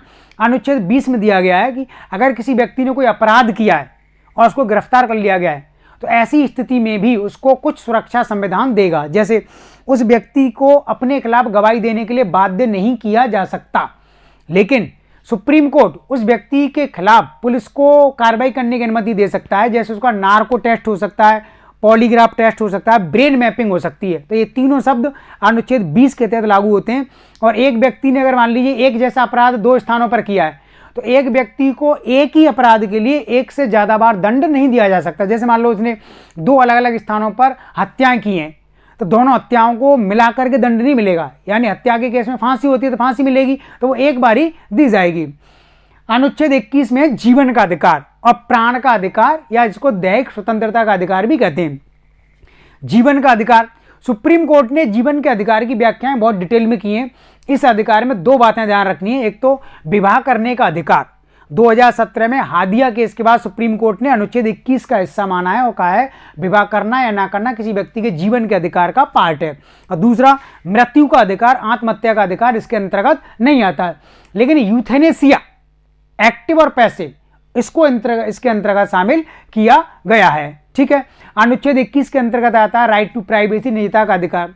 शिक्षा का मूल अधिकार, शिक्षा का मूल अधिकार मोहिनी जैन बनाम कर्नाटक राज्य का केस था 1992 का, 1992 का। उस केस के तहत ही इस अधिकार को इसके अंतर्गत लेने का प्रयास किया गया था। और फिर सरकार ने जब 86वें संविधान संशोधन के द्वारा 2002 में शिक्षा को मूल अधिकार बना दिया, तो देन ऐसी कंडीशन फिर इसको इसमें शामिल कर लिया गया है। अनुच्छेद 22 में है निवारक निरोध, प्रिवेंटिव डिटेंशन। ऐसे व्यक्ति जिन्होंने कोई अपराध नहीं किया है लेकिन भविष्य में कोई अपराध करने वाले हैं, देश समाज को नुकसान पहुंचाने वाले हैं, तो उनको अपराध करने से रोकना है, तो ऐसे कानून बनाए जाते हैं। तो प्रिवेंटिव डिटेंशन के लिए बहुत सारे कानून बनाए गए, निवारक निरोधक कानून। तो जैसे टाडा एक्ट बना 1985 में। टाडा एक्ट के तहत संजय दत्त को सजा दी गई थी, फिल्म अभिनेता को, क्योंकि उनके घर से एक अप्रतिबंधित हथियार मिला था। पोटा कानून बना 2002 में, फिर 2004 में इसको समाप्त कर दिया गया। तो ऐसे सभी कानून इसके अंतर्गत शामिल होते हैं। तीसरा जो मूल अधिकार है, ये मूल अधिकार है आपका शोषण के विरुद्ध अधिकार, यानी ये अनुच्छेद 23 और 24 के अंतर्गत आता है। अनुच्छेद 23 में लिखा हुआ है कि हम किसी भी व्यक्ति से बेगार नहीं करा सकते, बिना मजदूरी के काम नहीं करा सकते, बंधुआ मजदूर के रूप में नहीं रख सकते उसको, और पुरुष, महिलाओं और बच्चियों की जो भी तस्करी होती है उस पर यहाँ पर रोक लगाई गई है। अनुच्छेद 24 में बाल श्रम को लिए मना किया गया है। 14 वर्ष से कम उम्र के बालक को हम चाइल्ड लेबर के रूप में यूज नहीं कर सकते। ऐसे स्थान पर उस बच्चों को नौकरी नहीं दे सकते जहां उसको शारीरिक मानसिक रूप से नुकसान हो सकता है। कुछ छोटे कार्यों में उन बच्चों को लगाया जा सकता है। चौथा जो मूल अधिकार है यह धार्मिक स्वतंत्रता का अधिकार। धार्मिक स्वतंत्रता का अधिकार दिया गया है अनुच्छेद 25 से लेकर के और 28 तक। ठीक है, तो अनुच्छेद 25 में दिया गया है कि भारत में सभी व्यक्तियों को अपने अपने धर्म को मानने का, प्रचार करने का अधिकार है। अनुच्छेद 25 में धर्म परिवर्तन का अधिकार है। ये क्वेश्चन आ चुका है। तो धर्म परिवर्तन का अधिकार यानी आप अपने धर्म को छोड़कर दूसरा धर्म स्वीकार कर सकते हैं, अनुच्छेद 25 में लिखा गया है ये क्वेश्चन। और एक क्वेश्चन आता है कि हिंदू शब्द की व्याख्या सुप्रीम कोर्ट ने कहाँ की है, अनुच्छेद 25 के अंतर्गत। तो हिंदू शब्द में जैन, बौद्ध और सिख, इनको सुप्रीम कोर्ट ने शामिल किया है। अनुच्छेद 26 में यानी कोई भी समुदाय अपने नागरिकों पर कर नहीं लगा सकता। 27 में अपने कार्यों को आप मैनेज कर सकते हो। अनुच्छेद 28 में धार्मिक शिक्षा के लिए बाउंड्री नहीं कर सकते। फिर 5वां अधिकार है अल्पसंख्यकों के शिक्षा संस्कृति संबंधी अधिकार। ये अनुच्छेद 29 और 30 में दिए गए। अनुच्छेद 29 के तहत दिया गया है कि आप अपनी संस्कृति, भाषा, लिपि को बनाए रख सकते हो। जो आपकी भाषा लिपि है कोई इसमें बाधा पैदा नहीं करेगा। अनुच्छेद 30 में दिया गया है कि आप अपनी पसंद के स्कूल, कॉलेज, यूनिवर्सिटी बना सकते हो, उनमें अपनी भाषा में पढ़ाई करा सकते हो। लेकिन अगर केंद्र राज्य की सरकार आपकी यूनिवर्सिटी, कॉलेज को अगर डोनेशन देती है, फंड देती है, तो उसमें अब धार्मिक पढ़ाई नहीं हो सकती। और फिर अनुच्छेद 31 संपत्ति का अधिकार था, इसको हटा दिया गया यहाँ से। अब अनुच्छेद 19 में भी था कुछ हिस्सा है, अब संपत्ति का अधिकार इस पार्ट से हट करके भाग 12 में चला गया है। और अनुच्छेद 32 में संवैधानिक उपचार का अधिकार। संवैधानिक उपचार के अधिकार में आपको यह पढ़ना है कि सुप्रीम कोर्ट अनुच्छेद 32 के तहत 5 प्रकार की रिट जारी करता है, और रिट जारी करके वह हमारे मूल अधिकारों की रक्षा करता है। तो 5 रिटों के नाम पढ़ने: परमादेश रिट, अधिकार परीक्षा रिट, बंदी प्रत्यक्षीकरण रिट, प्रतिषेध रिट, उत्प्रेषण रिट। तो ये रिट कैसे कैसे जारी की जाती हैं, किसके खिलाफ जारी की जाती हैं? जैसे नीचे की 2 रिट हैं, प्रतिषेध और उत्प्रेषण। ये दोनों रिट सुप्रीम कोर्ट के द्वारा या हाई कोर्ट के द्वारा जिला स्तर की अदालतें, निचली अदालतों के खिलाफ जारी की जा सकती हैं, यानी ये अपनी प्रकृति में न्यायिक है। ठीक है, तो हमारे नोट से इनको बहुत डिटेल में पढ़ लेना, यहाँ से क्वेश्चन आ जाता है। अनुच्छेद 33 में लिखा गया है कि जो भी व्यक्ति या अधिकारी केंद्र सरकार की नौकरियों में हैं, सीबीआई में, रॉ में, इंटेलिजेंस सर्विस में, आर्मी में, तो उन अधिकारियों के, व्यक्तियों के मूल अधिकार थोड़े कम रहेंगे, यानी वो सर्विस के दौरान अपने धार्मिक कार्यों को नहीं कर सकते। अनुच्छेद 34 में लिखा हुआ है कि अगर भारत में कहीं मार्शल लॉ, सेना का कानून लागू है, तो मार्शल लॉ की स्थिति में सेना ने अगर कोई निर्णय लिया, सेना ने अगर फायरिंग किया, किसी व्यक्ति की मृत्यु हो जाती है, तो सेना के खिलाफ किसी प्रकार का केस नहीं चलेगा। और अनुच्छेद 35 में लिखा हुआ है कि जो भी कानून सरकार, संसद के द्वारा बनाए जाएंगे मूल अधिकारों के लिए, वे सभी कानून वैलिड माने जाएंगे। तो ये आपको इस तरीके से इस सभी आर्टिकल्स को पढ़ना है। अनुच्छेद 13 को और आप पढ़ लेना, इसमें विधि संबंधी व्याख्या दी गई है, लॉ। तो 2 प्रकार के कानून हैं, संविधान से पहले के कानून और संविधान से बाद के कानून। तो कौन कौन सी स्थिति में सुप्रीम कोर्ट ने विधि शब्द को डिफाइन किया है, राइट। तो ये एक लिटरल इंफॉर्मेशन है, आपको याद करनी होगी, कभी कभार क्वेश्चन यहां से पूछ लिया जाता है। अब हम आते हैं संशोधन, क्या क्या पढ़ना है। संविधान में संशोधन कौन कर सकता है? केवल भारत की संसद ही संविधान में संशोधन कर सकती है, राज्य की विधानसभा विधानमंडल नहीं कर सकते, ना उनको कोई अधिकार दिया गया है। दूसरा, मूल अधिकारों का निलंबन, यानी मूल अधिकारों को सस्पेंड कौन कर सकता है, एडजॉर्न कौन कर सकता है, भारत के राष्ट्रपति। यानी जब अनुच्छेद 352 के तहत देश में राष्ट्रीय आपातकाल लगाया जाता है तो राष्ट्रीय आपातकाल की स्थिति में मूल अधिकारों को सस्पेंड किया जाता है, उनको निलंबित किया जाता है भारत के राष्ट्रपति के द्वारा। लेकिन उस स्थिति में अनुच्छेद 20 और 21 के मूल अधिकार कभी भी निलंबित नहीं होते हैं। तो संशोधन संसद करेगी, निलंबन का काम राष्ट्रपति के द्वारा किया जाता है।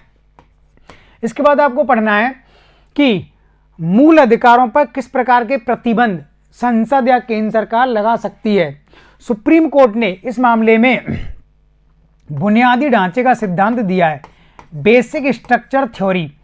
तो इस पर भी क्वेश्चन आ रहे हैं लगातार। बुनियादी ढांचे का सिद्धांत सुप्रीम कोर्ट ने 1973 में दिया, केशवानंद भारती केस में। इसमें यह लिखा हुआ है कि संसद संविधान के बुनियादी ढांचे को नष्ट नहीं कर सकती। बुनियादी ढांचे का अर्थ है जैसे कि संसदीय प्रणाली, पंथ निरपेक्षता, समाजवादी, एकल नागरिकता, लोकतंत्र, गणतंत्र व्यवस्था, ये हमारे संविधान के मूलभूत लक्षण हैं, इनको संसद समाप्त नहीं कर सकती। इसलिए संसद को संशोधन का अधिकार है, लेकिन इन तत्वों को समाप्त नहीं कर सकती है। बुनियादी ढांचे का सिद्धांत ये है। इसके बाद पढ़ा जाता है कि नीति निर्देशक तत्व और मूल अधिकारों में क्या संबंध है और क्या अंतर है। कुछ क्वेश्चन यहाँ से पिछले वर्षों में पूछे गए। तो सबसे पहले इसके बारे में थोड़ी जानकारी। नीति निर्देशक तत्व संविधान के भाग 4 में दिए गए, राइट, पार्ट 4 में, और अनुच्छेद 36 से लेकर के 51 तक इनको दिया गया है। तो आपको ये पढ़ना है कि अनुच्छेद 36 से 51 तक क्या है। तो मैं कुछ थोड़ के बोल के बता देता हूँ। अनुच्छेद 36 में राज्य की परिभाषा के बारे में दिया गया है। राज्य क्या है, ध्यान रखना है, राज्य शब्द की परिभाषा संविधान में नहीं दी गई है, बाद में संसद ने डिफाइन की है। कई बार ऐसे क्वेश्चन आ जाते हैं कि ये शब्द संविधान में आया है लेकिन इसको परिभाषित नहीं किया गया है। इट मीन्स ये राइट इंफॉर्मेशन है। आर्टिकल 37 में 37 में कहा गया है कि ये शासन की नीति के मूलभूत तत्व हैं। अनुच्छेद 38 में 2 बातें कही गई हैं कि राज्य को इस तरीके से सामाजिक आर्थिक न्याय स्थापित करना है जो हमारे नागरिकों की सभी इच्छाओं को पूरा करता हो। अनुच्छेद 39 में बहुत सारे प्रावधान किए गए हैं, तो उसमें 2 चीज़ें याद रखनी है। एक तो ये कि महिला और पुरुष को समान कार्य के लिए समान वेतन दिया जाएगा, ये अनुच्छेद 39 के अंतर्गत आता है, equal pay for equal work. और फिर 39 का के अंतर्गत ये दिया गया है समान निःशुल्क विधिक सहायता, यानी समाज के कमजोर वर्गों को राज्य फ्री लीगल एड देगा, कानूनी सहायता प्रदान करेगा। ठीक है। फिर अनुच्छेद 40 में आती है ग्राम पंचायतों की स्थापना। अनुच्छेद 41 में बताया गया कि भाई राज्य की जिम्मेदारी है कि वो अपने बेरोजगारों को, गरीबों को, बीमार व्यक्तियों को सुविधा और सहायता प्रदान करे। अनुच्छेद 42 में 2 बातें कही गई हैं कि गर्भवती महिलाओं को प्रसूति सुविधा देगा राज्य, और कार्य के स्थल पर जहां लोग नौकरियां करते हैं वहां सुविधाएं होनी चाहिए। 43 में कहा गया है कि कुटीर उद्योगों की स्थापना की जाएगी। अनुच्छेद 44 में समान नागरिक संहिता, यूनिफॉर्म सिविल कोड की बात कही गई है, लेकिन अभी तक इसको लागू नहीं किया गया है। अनुच्छेद 45 में पहले कहा गया था कि 6 से 14 वर्ष तक की आयु के बच्चों को निःशुल्क शिक्षा प्रदान करना राज्य की जिम्मेदारी है, तो राज्य ने जिम्मेदारी को पूरा कर दिया। अब इसमें नई भाषा लिखी गई है, 0 से लेकर के 6 वर्ष तक की आयु के बच्चों की देखभाल करना राज्य की जिम्मेदारी है। अनुच्छेद 46 कहता है SC/ST समुदाय के लिए विशेष सुविधाएं राज्य देगा, राज्य दे रहा है। अनुच्छेद 47 में कहा गया है कि राज्य अपने नागरिकों के स्वास्थ्य के लिए, कल्याण के लिए कार्य करेगा। अनुच्छेद 48 कृषि, पशुपालन, आजीविका के विकास की बात करता है। और फिर अनुच्छेद 49 में ये कहा गया है कि राज्यों को राष्ट्रीय स्मारकों की रक्षा करनी चाहिए, ताजमहल, जंतर मंतर, लाल किला, इन सब का संरक्षण करना होगा।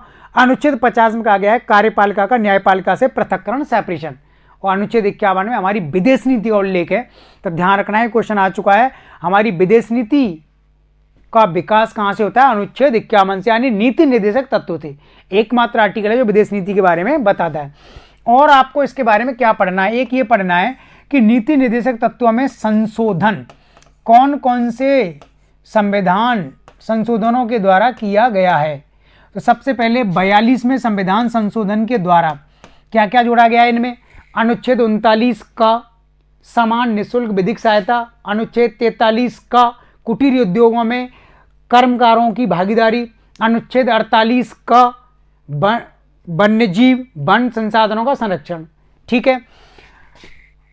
44वें संविधान संशोधन के द्वारा अनुच्छेद 38 का सेकंड वाला पार्ट मॉडिफाइड किया गया है। 86वें संविधान संशोधन द्वारा 86वें संविधान संशोधन के द्वारा शिक्षा का जो अधिकार है वो अब जोड़ दिया गया है अनुच्छेद 45 के अंतर्गत, यानी 0 से 6 वर्ष के बच्चों की देखभाल करना, उनकी शिक्षा दीक्षा की व्यवस्था करना, ये सरकार की जिम्मेदारी है। 97वें संशोधन के द्वारा 2011 में 43 ख जोड़ा गया है। 43B कि कुटीर उद्योगों के साथ साथ सहकारी समितियों की स्थापना करना राज्य की जिम्मेदारी है। तो ये क्वेश्चन आ जाता है कौन कौन से संविधान संशोधन के द्वारा इनमें बदलाव किए गए और क्या पढ़ना है इस नीति निर्देशक तत्व में, इनकी प्रकृति। तो आपको हमारे नोट से पढ़ना है कि कौन से निर्देशक तत्व गांधीवादी प्रकृति के, कौन से उदारवादी प्रकृति के और कौन से सांस्कृतिक प्रकृति के हैं। अब हम इस अगले पार्ट पर आते हैं। निर्देशक तत्व और मूल अधिकारों में क्या संबंध है और क्या अंतर है। देखिए, सरकार ने निर्देशक तत्वों को जो लागू करने का मन बनाया, क्योंकि नीति निर्देशक तत्वों में लिखा हुआ कि हम भारत को समाजवादी, कल्याणकारी, पंथ निरपेक्ष राष्ट्र बनाना चाहते हैं। तो इसके लिए हमें मूल अधिकारों में कुछ संशोधन करने होंगे। तो मुख्य बात ये थी कि हमें भारत में जमीनों का बराबर बराबर बंटवारा करना होगा, भूमि सुधार। लेकिन जमीन व्यक्ति का मौलिक अधिकार था, तो आप जमीन नहीं छीन सकते थे। तो इसके लिए सरकार ने लंबी लड़ाई लड़ी। तो सबसे पहले सुप्रीम कोर्ट ने 1951 के शंकरी प्रसाद बनाम बिहार राज्य केस और 1965 के राजस्थान बनाम सज्जन सिंह बनाम राजस्थान केस में संसद को अनुमति दी कि वो मूल अधिकारों में संशोधन कर सकते हैं। लेकिन 1967 के गोलकनाथ बनाम पंजाब राज्य केस में मना कर दिया कि आप मूल अधिकारों में संशोधन नहीं कर सकते। तो ये क्वेश्चन आ चुका है, कब मना किया? गोलकनाथ केस 1967 में। 1973 के केशवानंद भारती केस में फिर से सुप्रीम कोर्ट ने कहा कि आप मूल अधिकारों में संशोधन कर सकते हो। इंदिरा गांधी की जब सरकार थी तो उनका कहना यह था कि हम किसी भी मूल अधिकार में बदलाव करना चाहते हैं और सुप्रीम कोर्ट को इस पर ऑब्जेक्शन नहीं होना चाहिए। इसलिए उनकी सरकार ने 24वां संविधान संशोधन किया 1971 में, 25वां संविधान संशोधन किया 1971 में, और इसके द्वारा उन्होंने बड़े बड़े बदलाव इसमें कर दिए। सभी निर्देशक तत्वों को मूल अधिकारों में प्राथमिकता दी। फिर उनकी सरकार ने 42वां संविधान संशोधन किया। तो फाइनली रिजल्ट ये निकला कि वर्तमान में नीति निर्देशक तत्वों में से अनुच्छेद 39 के बी और सी में, बी और सी यानी ख और ग में जो लिखा हुआ है उसको मूल अधिकारों पर प्राथमिकता दी गई है। तो केवल 2 निर्देशक तत्व हैं जो मूल अधिकारों पर प्राथमिकता रखते हैं। इनको लागू करने के लिए किसी मूल अधिकार को बदलना हो, छेड़ना हो तो उसमें बदलाव संभव है। ठीक है, तो ये बात आपको ध्यान रखनी है। सभी निर्देशक तत्वों को मूल अधिकारों में प्राथमिकता नहीं दी गई है। मिनर्वा मिल्स केस 1980 के बाद भी यही निर्णय लागू किया गया है। तो दोनों में संबंध क्या हुआ? दोनों देश के लिए जरूरी हैं, दोनों में प्राथमिकता का कोई सवाल नहीं है, लेकिन कुछ निर्देशक तत्वों को मूल अधिकारों में प्राथमिकता दी गई है। दोनों में अंतर है। निर्देशक तत्व भाग 4 में, मूल अधिकार भाग 3 में निर्देशक तत्वों के पीछे कानूनी शक्ति नहीं है, न्यायिक शक्ति नहीं है, जबकि मूल अधिकारों के पीछे है। यानी मूल अधिकारों को सुप्रीम कोर्ट अपनी शक्ति से लागू करा सकता है, लेकिन निर्देशक तत्वों को लागू नहीं करा सकता। राइट, तो ये इनके बारे में रिलेशन और अंतर आपको याद रखना है। आज में नेक्स्ट पार्ट है। अब हम कुछ टॉपिक्स को तुलनात्मक रूप से पढ़ेंगे जिससे आपको याद करने में सहजता हो जाए। भारत के राष्ट्रपति, इंडियन प्रेसिडेंट,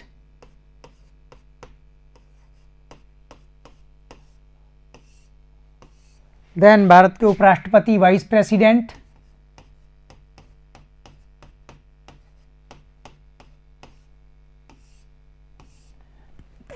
राज्यों के राज्यपाल,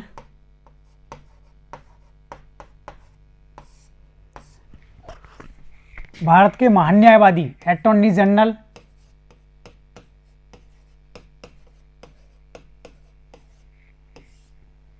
और राज्यों के एडवोकेट जनरल यानी अधिवक्ता।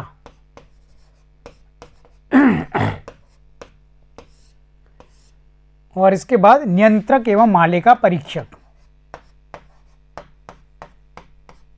नियंत्रक मालिका परीक्षक।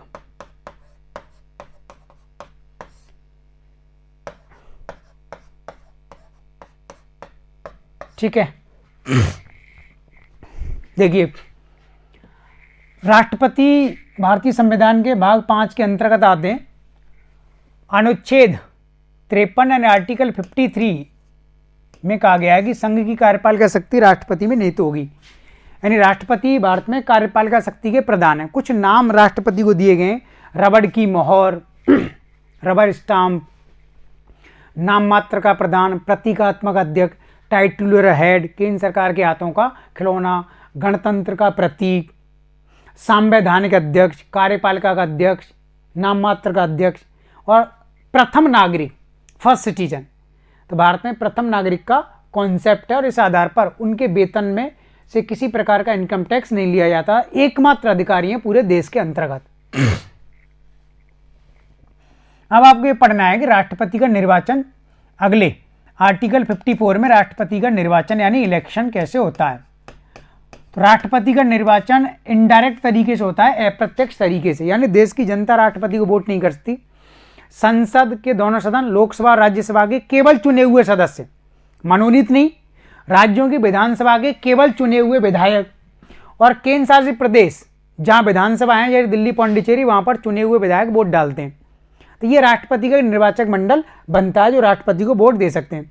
अब इसमें कुछ क्वेश्चन आते हैं, भाई क्या उपराष्ट्रपति राष्ट्रपति को वोट दे सकता है? नहीं दे सकता, क्योंकि उपराष्ट्रपति ना तो राज्यसभा का सदस्य होता है ना किसी अन्य हाउस का, और उपराष्ट्रपति को वोट देने के लिए इनका सदस्य होना जरूरी है, राइट। उपराष्ट्रपति के चुनाव की प्रक्रिया थोड़ी सी जटिल है। तो सबसे पहले हम देश के सभी विधायकों के वोट वैल्यू को काउंट करते हैं। भारत के जितने राज्यों में विधानसभा हैं सभी विधायकों का वोट वैल्यू निकालते हैं। तो वोट वैल्यू कैसे निकालते हैं? यानी प्रत्येक राज्य की जनसंख्या और विधायकों की संख्या के अनुसार। तो उस राज्य की जनसंख्या में विधायकों का भाग लगा देते हैं, तो इससे क्या होता है, एक विधायक का मूल्य हमारे पास आ जाता है। तो इसी तरीके से सभी राज्यों के विधायकों का मूल्य जोड़ लिया जाता है, फिर एक सांसद का वोट वैल्यू निकालते हैं। तो लोकसभा राज्यसभा में जितने सांसद हैं उनका भाग लगा देते हैं विधायकों के वोट वैल्यू में। तो ये 50% से अधिक आना चाहिए, यानी जीतने वाले उम्मीदवार को कुल वोट वैल्यू जो आया है 50% से अधिक आपको मिनिमम कोटा प्राप्त करना होगा, और 50% से अधिक प्राप्त नहीं कर पाते हैं तो आप भारत के राष्ट्रपति नहीं बन पाएंगे। तो ये एक जटिल प्रक्रिया भारत में अपनाई जाती है राष्ट्रपति के चुनाव के लिए। एक व्यक्ति भारत में कितनी ही बार राष्ट्रपति बन सकता है, इस पर कोई सीमा नहीं है। राष्ट्रपति बनने के लिए क्या योग्यता होनी चाहिए? भारत का नागरिक होना जरूरी है, न्यूनतम आयु 35 साल, लाभ के पद पर नहीं होना चाहिए, और लोकसभा का सदस्य बनने की योग्यता होनी चाहिए। उपराष्ट्रपति का उल्लेख अनुच्छेद 63 में किया गया है। उपराष्ट्रपति का निर्वाचन संसद के दोनों सदन, लोकसभा और राज्यसभा के सदस्य करते हैं, यानी लोकसभा के सभी सदस्य, निर्वाचित और मनोनीत, जबकि राष्ट्रपति के चुनाव में मनोनीत सदस्य भाग नहीं लेते और राज्यों की विधानसभाओं के विधायक भाग नहीं लेते। तो ये अंतर आपको ध्यान रखना है। एक व्यक्ति कितनी ही बार उपराष्ट्रपति बन सकता है, इस पर कोई सीमा नहीं लगाई गई है। उपराष्ट्रपति बनने के लिए न्यूनतम आयु 35 साल, भारत का नागरिक होना चाहिए, लाभ के पद पर उसको नहीं होना चाहिए। राज्यपाल के बारे में देखो, राज्यपाल के बारे में प्रावधान अनुच्छेद 152 में प्रत्येक राज्य के लिए राज्यपाल का प्रावधान किया गया, पर अनुच्छेद 153 से लेकर आगे तक विभिन्न प्रकार के प्रावधान इनमें किए गए हैं। तो अनुच्छेद 153 फिर राज्यपाल के बारे में प्रावधान करता है कि राज्यपाल एक राज्य के लिए होगा, एक से अधिक राज्यों के लिए होगा। तो एक व्यक्ति एक राज्य का राज्यपाल होगा, लेकिन बाद में संसद ने 7वें संविधान संशोधन के द्वारा नियम बना दिया है कि एक व्यक्ति एक से ज़्यादा राज्यों का राज्यपाल होगा, तो ऐसी स्थिति में उसको सैलरी उन राज्यों के बराबर अनुपात में बांट दी जाएगी। और पंजाब का राज्यपाल हमेशा चंडीगढ़ का प्रशासक होता है। तो ये क्वेश्चन आपको ध्यान रखना है। राज्यपाल का चुनाव नहीं होता, राज्यपाल की नियुक्ति केंद्र सरकार की सिफारिश पर राष्ट्रपति के द्वारा की जाती है। तो एक व्यक्ति कितनी ही बार राज्यपाल बन सकता है? तो राज्यपाल बनने के लिए भी भारत का नागरिक होना चाहिए और न्यूनतम आयु 35 साल होनी चाहिए, लाभ के पद पर नहीं होना चाहिए। ठीक है, तो ये एक पॉइंट तीनों में कॉमन हुआ। दूसरा, राष्ट्रपति को वेतन, भत्ते, सुविधाएं, शपथ प्रक्रिया। राष्ट्रपति का जब निर्वाचन हो जाता है तो राष्ट्रपति को शपथ दिलाते हैं सुप्रीम कोर्ट के मुख्य न्यायाधीश, उपराष्ट्रपति को शपथ दिलाते हैं भारत के राष्ट्रपति, राज्यपाल को नियुक्त करते हैं राष्ट्रपति, लेकिन राज्यपाल को शपथ दिलाता है उस राज्य के हाई कोर्ट का मुख्य न्यायाधीश। जैसे राज्यपाल की नियुक्ति राजस्थान में की गई है, तो जब वो ज्वाइन करेंगे तो राजस्थान हाई कोर्ट का मुख्य न्यायाधीश राज्यपाल को शपथ दिलाएगा। राइट, अंतर ध्यान रखना है। नियुक्ति राष्ट्रपति करते हैं लेकिन शपथ कोई और इनको दिलाता है। त्यागपत्र कैसे दिया जाएगा? राष्ट्रपति अपना त्यागपत्र उपराष्ट्रपति को देंगे, उपराष्ट्रपति अपना त्यागपत्र राष्ट्रपति को देते हैं। तो जैसे ही राष्ट्रपति ने अपना त्यागपत्र उपराष्ट्रपति को दिया तो उपराष्ट्रपति इसकी सूचना लोकसभा के स्पीकर को देते हैं, फिर स्पीकर प्रधानमंत्री बाकी को इनकी इंफॉर्मेशन देता है। राज्यपाल अपना त्यागपत्र देता है हमेशा राष्ट्रपति को, राइट। राष्ट्रपति देश के प्रथम नागरिक हैं, इस आधार पर इनको सबसे ज्यादा वेतन मिलता है। अभी 7वें वेतन आयोग के अनुसार 5 लाख रुपए पर मंथ, उपराष्ट्रपति को 4 लाख रुपए पर मंथ और राज्यपाल को 3.5 लाख रुपए पर मंथ सैलरी दी जाती है, राइट। राष्ट्रपति की जो शपथ प्रक्रिया है, उपराष्ट्रपति की जो शपथ प्रक्रिया है, भारत के संविधान की 3री अनुसूची में नहीं है। ये क्वेश्चन आ चुका है, ये इनके आर्टिकल्स के तहत ही दिया गया है। इसी प्रकार राज्यपाल की शपथ प्रक्रिया भी उस अनुसूची 3री अनुसूची का पार्ट नहीं है, इसके अनुच्छेदों के अंतर्गत दी गई है। राष्ट्रपति उपराष्ट्रपति राज्यपाल को पद से अगर हटाना हो, बर्खास्त करना हो तो उसके लिए क्या प्रावधान है? देखिए, राष्ट्रपति का पद कैसे खाली हो सकता है? अपनी तरफ से त्यागपत्र दे सकते हैं, 5 वर्ष से पहले मृत्यु हो सकती है, क्योंकि राष्ट्रपति 5 वर्ष के लिए बनाए जाते हैं, उपराष्ट्रपति 5 साल के लिए, राज्यपाल 5 साल के लिए। तो 5 साल से पहले त्यागपत्र देते हैं, मृत्यु हो जाती है तो पद खाली हो सकता है। और नहीं है तो राष्ट्रपति को हटाने के लिए अनुच्छेद 61 में महाभियोग प्रक्रिया दी गई है, जिसमें संसद के दोनों सदन लोकसभा और राज्यसभा एक प्रस्ताव पास करके और राष्ट्रपति को पद से बर्खास्त करते हैं। महाभियोग के द्वारा अनुच्छेद 61 में ये प्रक्रिया दी गई है, लेकिन अभी तक भारत के किसी भी राष्ट्रपति को महाभियोग प्रक्रिया द्वारा नहीं हटाया गया है। उपराष्ट्रपति को कैसे हटाया जाएगा? संसद के दोनों सदनों में से मुख्यतः राज्यसभा अपने 2/3 बहुमत से एक प्रस्ताव पास करेगी और उपराष्ट्रपति को पद से हटा देगी और उस प्रस्ताव को लोकसभा के पास भी भेजा जाता है, लेकिन राज्यसभा का प्रस्ताव ज्यादा अहम होता है। राज्यपाल को पद से कैसे हटाया जाएगा? भारत के राष्ट्रपति राज्यपाल को कभी भी पद से बर्खास्त कर सकते हैं, लेकिन केंद्र सरकार ने इसकी सिफारिश की हो तो राज्यपाल की नियुक्ति राष्ट्रपति करते हैं, राज्यपाल का ट्रांसफर राष्ट्रपति करते हैं, राज्यपाल को पद से बर्खास्त राष्ट्रपति करते हैं। इसलिए राज्यपाल राष्ट्रपति के प्रसाद पर्यंत पद धारण करते हैं, राइट। फिर इसके बाद हम पढ़ते हैं कि भाई इनके जब राष्ट्रपति का चुनाव होता है तो चुनाव के समय कुछ और बातें आपको याद रखनी चाहिए। तो राष्ट्रपति के जब वोट डाले जाते हैं तो 2 जगह पर निर्वाचन केंद्र बनाए जाते हैं। तो राजधानी दिल्ली में एक तो निर्वाचन केंद्र बनता है और सब राज्यों की राजधानियों में। तो जो सांसद होते हैं लोकसभा राज्यसभा के, वे दिल्ली में या किसी राज्य की राजधानी में जाके वोट दे सकते हैं, लेकिन राज्यों के विधायक केवल अपने राज्य की राजधानी में ही वोट दे सकते हैं। तो जो व्यक्ति राष्ट्रपति का पर्चा भरता है, नॉमिनेशन पेपर फाइल करता है, उसको 15,000 रुपये की जमानत राशि जमा करनी होती है। SC ST OBC जनरल सभी के लिए 15,000 रुपये की राशि है। राष्ट्रपति उपराष्ट्रपति दोनों के चुनाव के लिए इसमें रिजर्व कैटेगरी के लिए कोई छूट नहीं दी गई है। और जब वोट डाले जाते हैं, अगर आपको 1/6 वोट मिल जाता है तो आपकी जमानत राशि बच जाती है, और 1/6 से कम वोट आपको मिलता है तो जमानत राशि जब्त हो जाती है, पैसा फिर आपको वापस नहीं किया जाएगा। तो राष्ट्रपति जब अपना पर्चा भरने जाते हैं तो 50-50 प्रस्तावक होने चाहिए, यानी 50 सांसदों के द्वारा उनका पेपर अप्रूवल होने चाहिए। उपराष्ट्रपति के लिए 20-20 का प्रावधान है, राज्यपाल के लिए ऐसा कोई प्रावधान नहीं है। तो यहां से भी कई बार क्वेश्चन आ गया तो ध्यान रखना है, ठीक है। राष्ट्रपति के निर्वाचन का अगर कोई विवाद है कि राष्ट्रपति के चुनाव में कोई धांधली हुई, करप्शन हुआ, तो सुप्रीम कोर्ट इसका फैसला करता है। तो राष्ट्रपति उपराष्ट्रपति के निर्वाचन संबंधी विवाद सुप्रीम कोर्ट में लाए जा सकते हैं। अब इनकी शक्तियों और कार्य के बारे में पढ़ाया जाता है। राष्ट्रपति की विभिन्न प्रकार की शक्तियां हैं, जैसे संसद के संदर्भ पर राष्ट्रपति संसद का सत्र बुलाते हैं। 3 सत्र होते हैं, एक होता है बजट सत्र, एक होता है मॉनसून सेशन या ग्रीष्मकालीन सेशन, और तीसरा शीतकालीन विंटर सेशन। तो सत्र को बुलाना, सत्र को एंड करना और लोकसभा का विघटन करना। उपराष्ट्रपति के ऐसे कोई कार्य नहीं है, यानी उपराष्ट्रपति की शक्तियां और कार्य संविधान में नहीं दी गई हैं। उपराष्ट्रपति के रूप में कोई कार्य नहीं करना। तो उपराष्ट्रपति या तो राज्यसभा का पदेन सभापति होता है, या फिर वह राष्ट्रपति की अनुपस्थिति में कार्यभाग राष्ट्रपति के रूप में कार्य करता है, जब कभी राष्ट्रपति बीमार पड़ जाते हैं, विदेश दौरे पर जाते हैं, या राष्ट्रपति की आकस्मिक मृत्यु हो जाती है, ठीक है।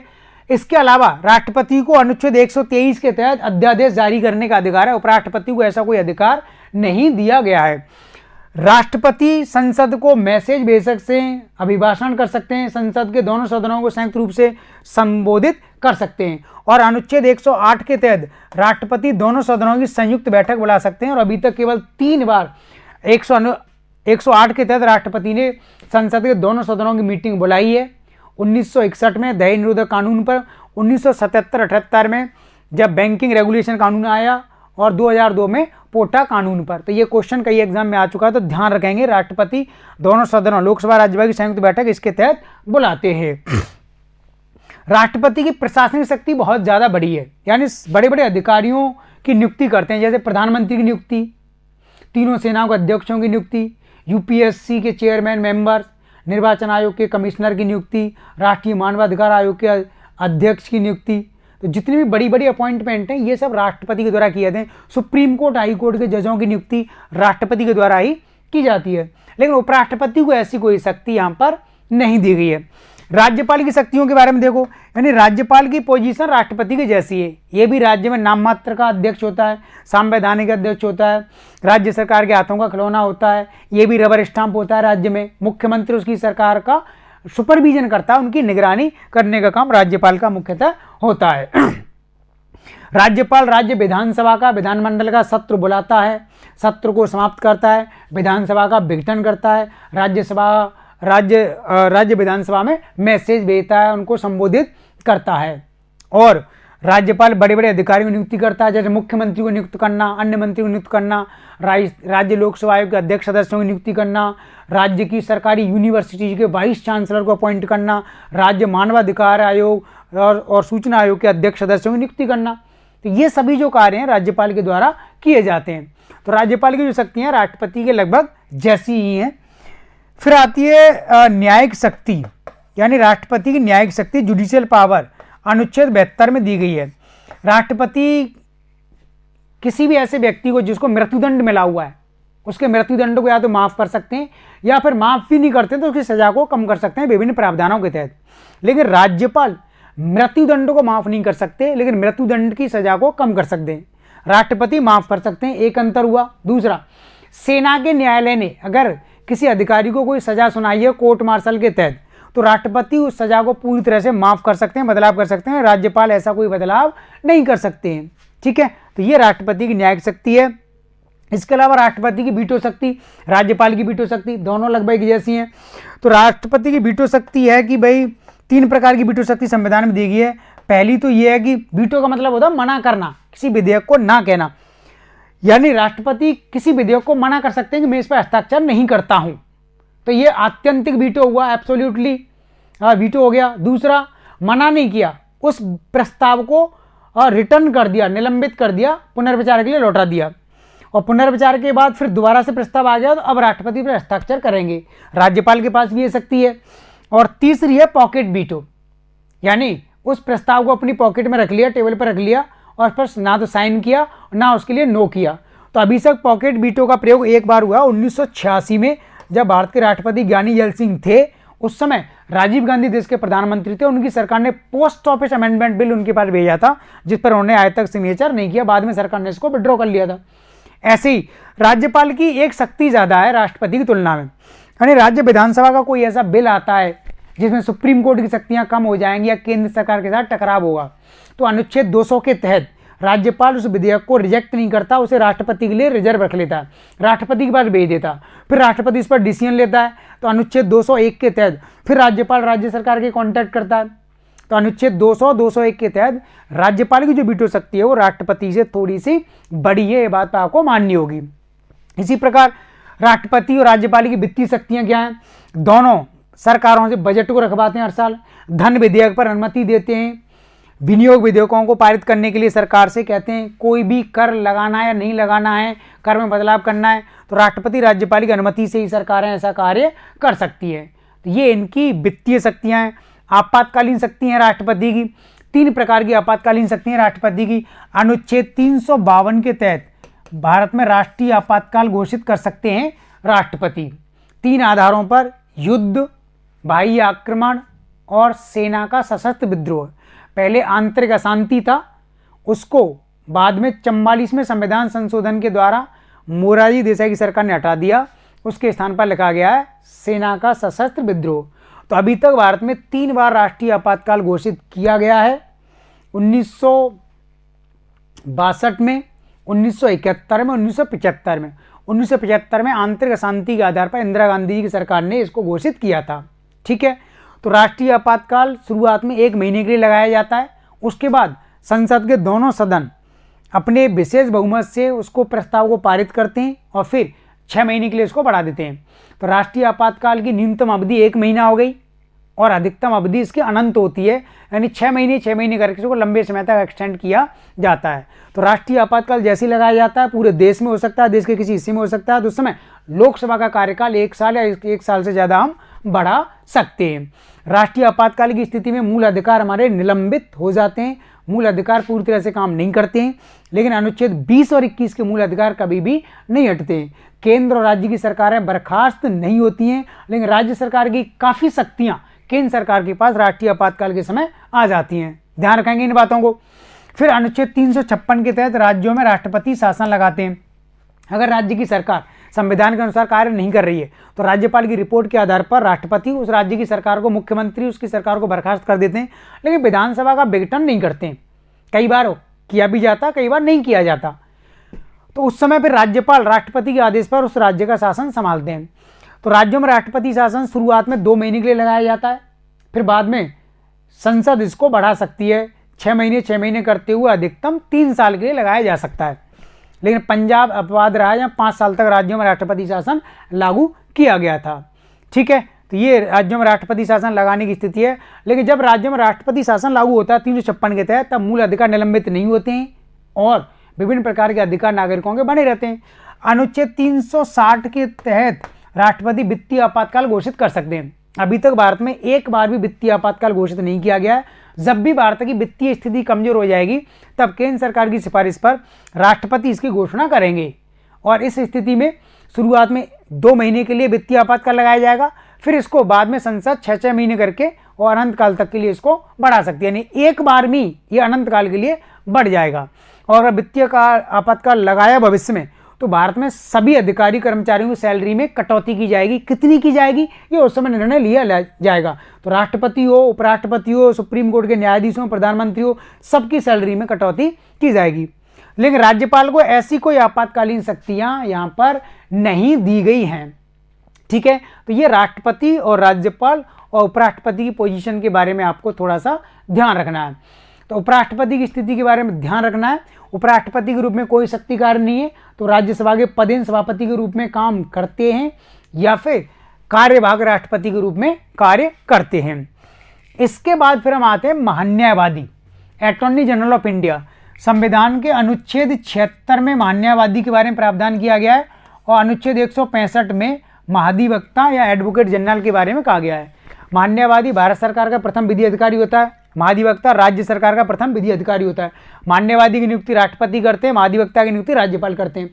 5 साल राष्ट्रपति के प्रसाद पर्यंत, राज्यपाल के प्रसाद पर्यंत पद धारण करते हैं। महाधिवक्ता बनने के लिए योग्यता सुप्रीम कोर्ट का जज बनने जैसी होनी चाहिए। महाधिवक्ता के रूप में योग्यता राज्य हाई कोर्ट के जज के समान योग्यता होनी चाहिए। यानी आप प्रथम विधि अधिकारी के साथ साथ अपनी प्राइवेट प्रैक्टिस भी कर सकते हो। दोनों की शक्तियां बराबर हैं। महान्यायवादी को संसद में बैठने का अधिकार है, बोलने का अधिकार है, लेकिन वोट देने का अधिकार नहीं है। भारत के किसी भी न्यायालय में इसको सुनवाई का अधिकार है। ये स्थिति महाधिवक्ता की है। राज्य विधानसभा की कार्रवाई में भाग ले सकता है, बैठ सकता है, बोल सकता है। राज्य के भीतर जितने भी न्यायालय आते हैं उनमें सुनवाई के लिए जा सकता है और अपनी प्राइवेट प्रैक्टिस रख सकता है। और राज्य सरकार की सिफारिश पर राज्यपाल कभी भी बर्खास्त कर सकते हैं। केंद्र सरकार की सिफारिश पर महान्यायवादी को राष्ट्रपति कभी भी बर्खास्त कर सकते हैं। दोनों संवैधानिक पद हैं, राइट। तो ये इनकी स्थिति है। कानूनी मामलों पर दोनों सरकारों को ये सलाह देते हैं। नियंत्रक मालिका परीक्षक, अनुच्छेद 148 से लेकर के अनुच्छेद 151 के बीच में इनके बारे में प्रावधान किए गए हैं। तो अनुच्छेद 148 बहुत महत्वपूर्ण है। तो नियंत्रक मालिका परीक्षक की नियुक्ति भारत के राष्ट्रपति करते हैं 6 वर्ष के लिए। 6 वर्ष या 65 वर्ष की आयु तक इनका कार्यकाल होता है। सुप्रीम कोर्ट के जज के बराबर इनकी हैसियत रखी गई है। तो केंद्र सरकार की सिफारिश पर राष्ट्रपति इनको नियुक्त करते हैं, लेकिन केंद्र सरकार की सिफारिश पर राष्ट्रपति इनको बर्खास्त नहीं कर सकते। इनको सुप्रीम कोर्ट के जज के समान पद से हटाया जा सकता है। इनके वेतन भत्ते सुविधाएं दूसरी अनुसूची में बताए गए हैं, भारत की संचित निधि से दिए जाते हैं। इनका मुख्य कार्य होता है, ये भारत में पब्लिक फंड का मेन कस्टोडियन होता है। तो सरकारी धन का मुख्य संरक्षक होता है। केंद्र और राज्य की सरकारें जो धन खर्च कर रही हैं उसकी निगरानी करना, उसकी जांच करना और बाद में उस पर रिपोर्ट बना करके संसद में देना। तो इसकी रिपोर्ट संसद में दी जाती है केंद्र सरकार के मामले में, और इसकी एक रिपोर्ट राज्यों में महालेखाकार ऑफिस होता है, इसकी एजेंसी होती है, वो राज्य की विधानसभा में रखी जाती है। और इसकी रिपोर्ट के आधार पर फिर देश में ये एक्शन लिया जाता है कि कौन सी सरकार ने सरकारी धन का दुरुपयोग किया है या फिर नहीं किया है। तो ये नियंत्रक मालिका परीक्षक के बारे में प्रावधान है। अगला पार्ट आपको पढ़ना चाहिए संसद और राज्य विधानमंडल। देखिए, पार्लियामेंट और राज्य का विधानमंडल, स्टेट लेजिस्लेचर।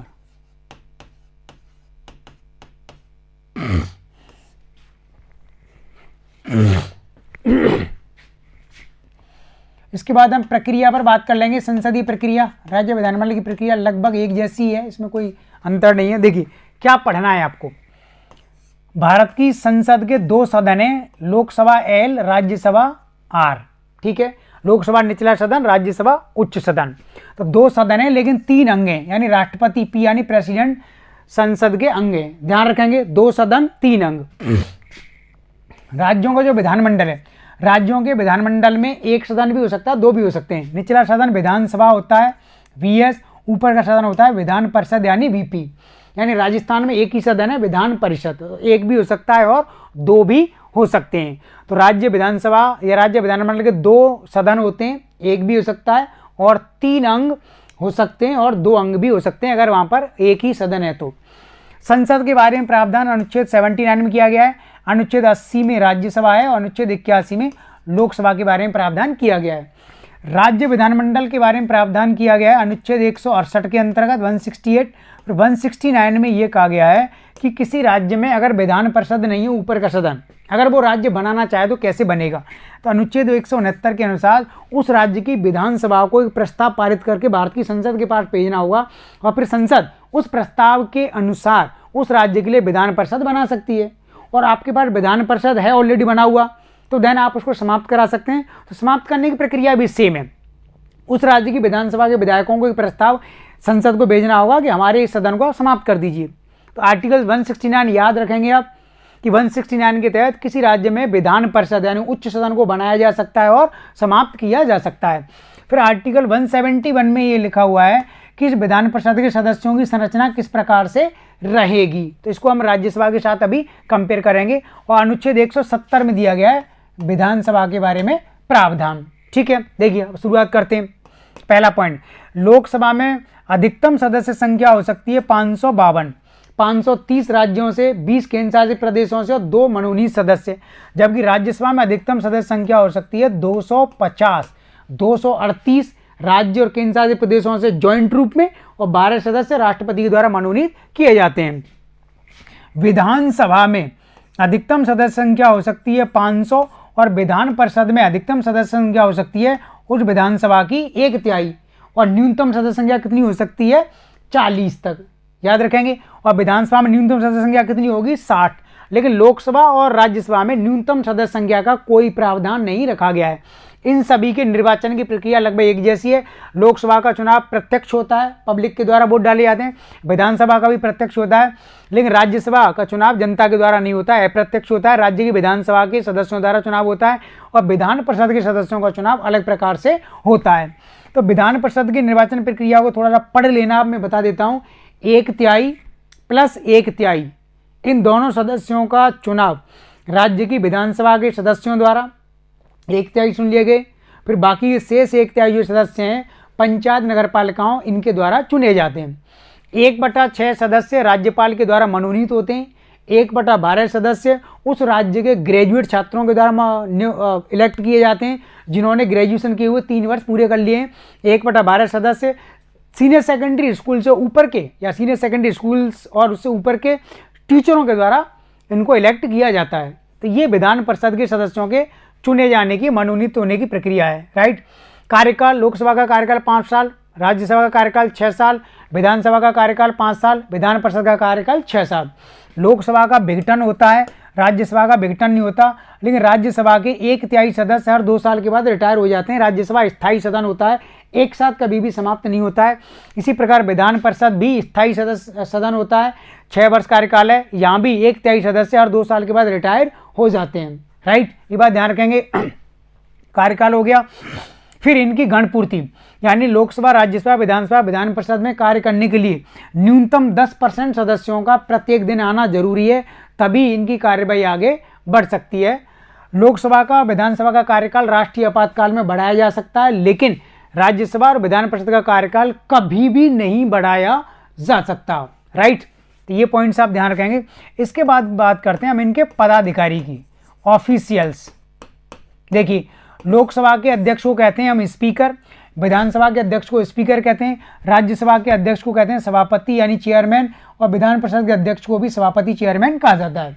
लोकसभा के स्पीकर का चुनाव होता है, यह लोकसभा के सदस्यों में से ही चुना जाता है, यानी जिसकी केंद्र में सरकार होती है उसी का एक सांसद स्पीकर बनता है, और डिप्टी स्पीकर जो है विपक्ष को दिया जाता है। तो राष्ट्रपति स्पीकर के चुनाव की तारीख निर्धारित करते हैं। ठीक है, स्पीकर के पास निर्णायक मत का अधिकार होता है। विधानसभा, लोकसभा के स्पीकर की संरचना बिल्कुल एक जैसी होती है, इसमें कोई भी बदलाव नहीं होता है। इसके बाद फिर डिप्टी स्पीकर आते हैं। राज्यसभा का जो चेयरमैन होता है उसे कहते हैं पदेन सभापति, ये भारत का उपराष्ट्रपति होता है। तो भारत का उपराष्ट्रपति राज्यसभा का चेयरमैन होता है, जिसका कार्यकाल 5 साल होता है।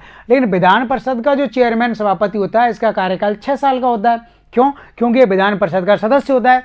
लेकिन राज्यसभा का जो सभापति है, उपराष्ट्रपति, ये राज्यसभा का सदस्य नहीं होता है, इसलिए राज्यसभा में जितनी भी वोटिंग होगी उस पर वोट नहीं दे सकता उपराष्ट्रपति, लेकिन निर्णायक मत दे सकता है। अगर किसी प्रस्ताव पर 50-50 वोटिंग रहती है तो उस स्थिति में उसको वोटिंग का राइट दिया गया है। इस तरीके से आप इनको कंपेयर कर लेंगे। फिर इनके पदाधिकारी होते हैं, दोनों में एक एक परमानेंट अध्यक्ष होता है, महासचिव, लोकसभा का, विधानसभा का, राज्यसभा का, विधान परिषद का। तो महासचिव स्थायी अधिकारी होता है। इनके अपने अपने सचिवालय होते हैं, वाइस चेयरमैन टेबल होती है।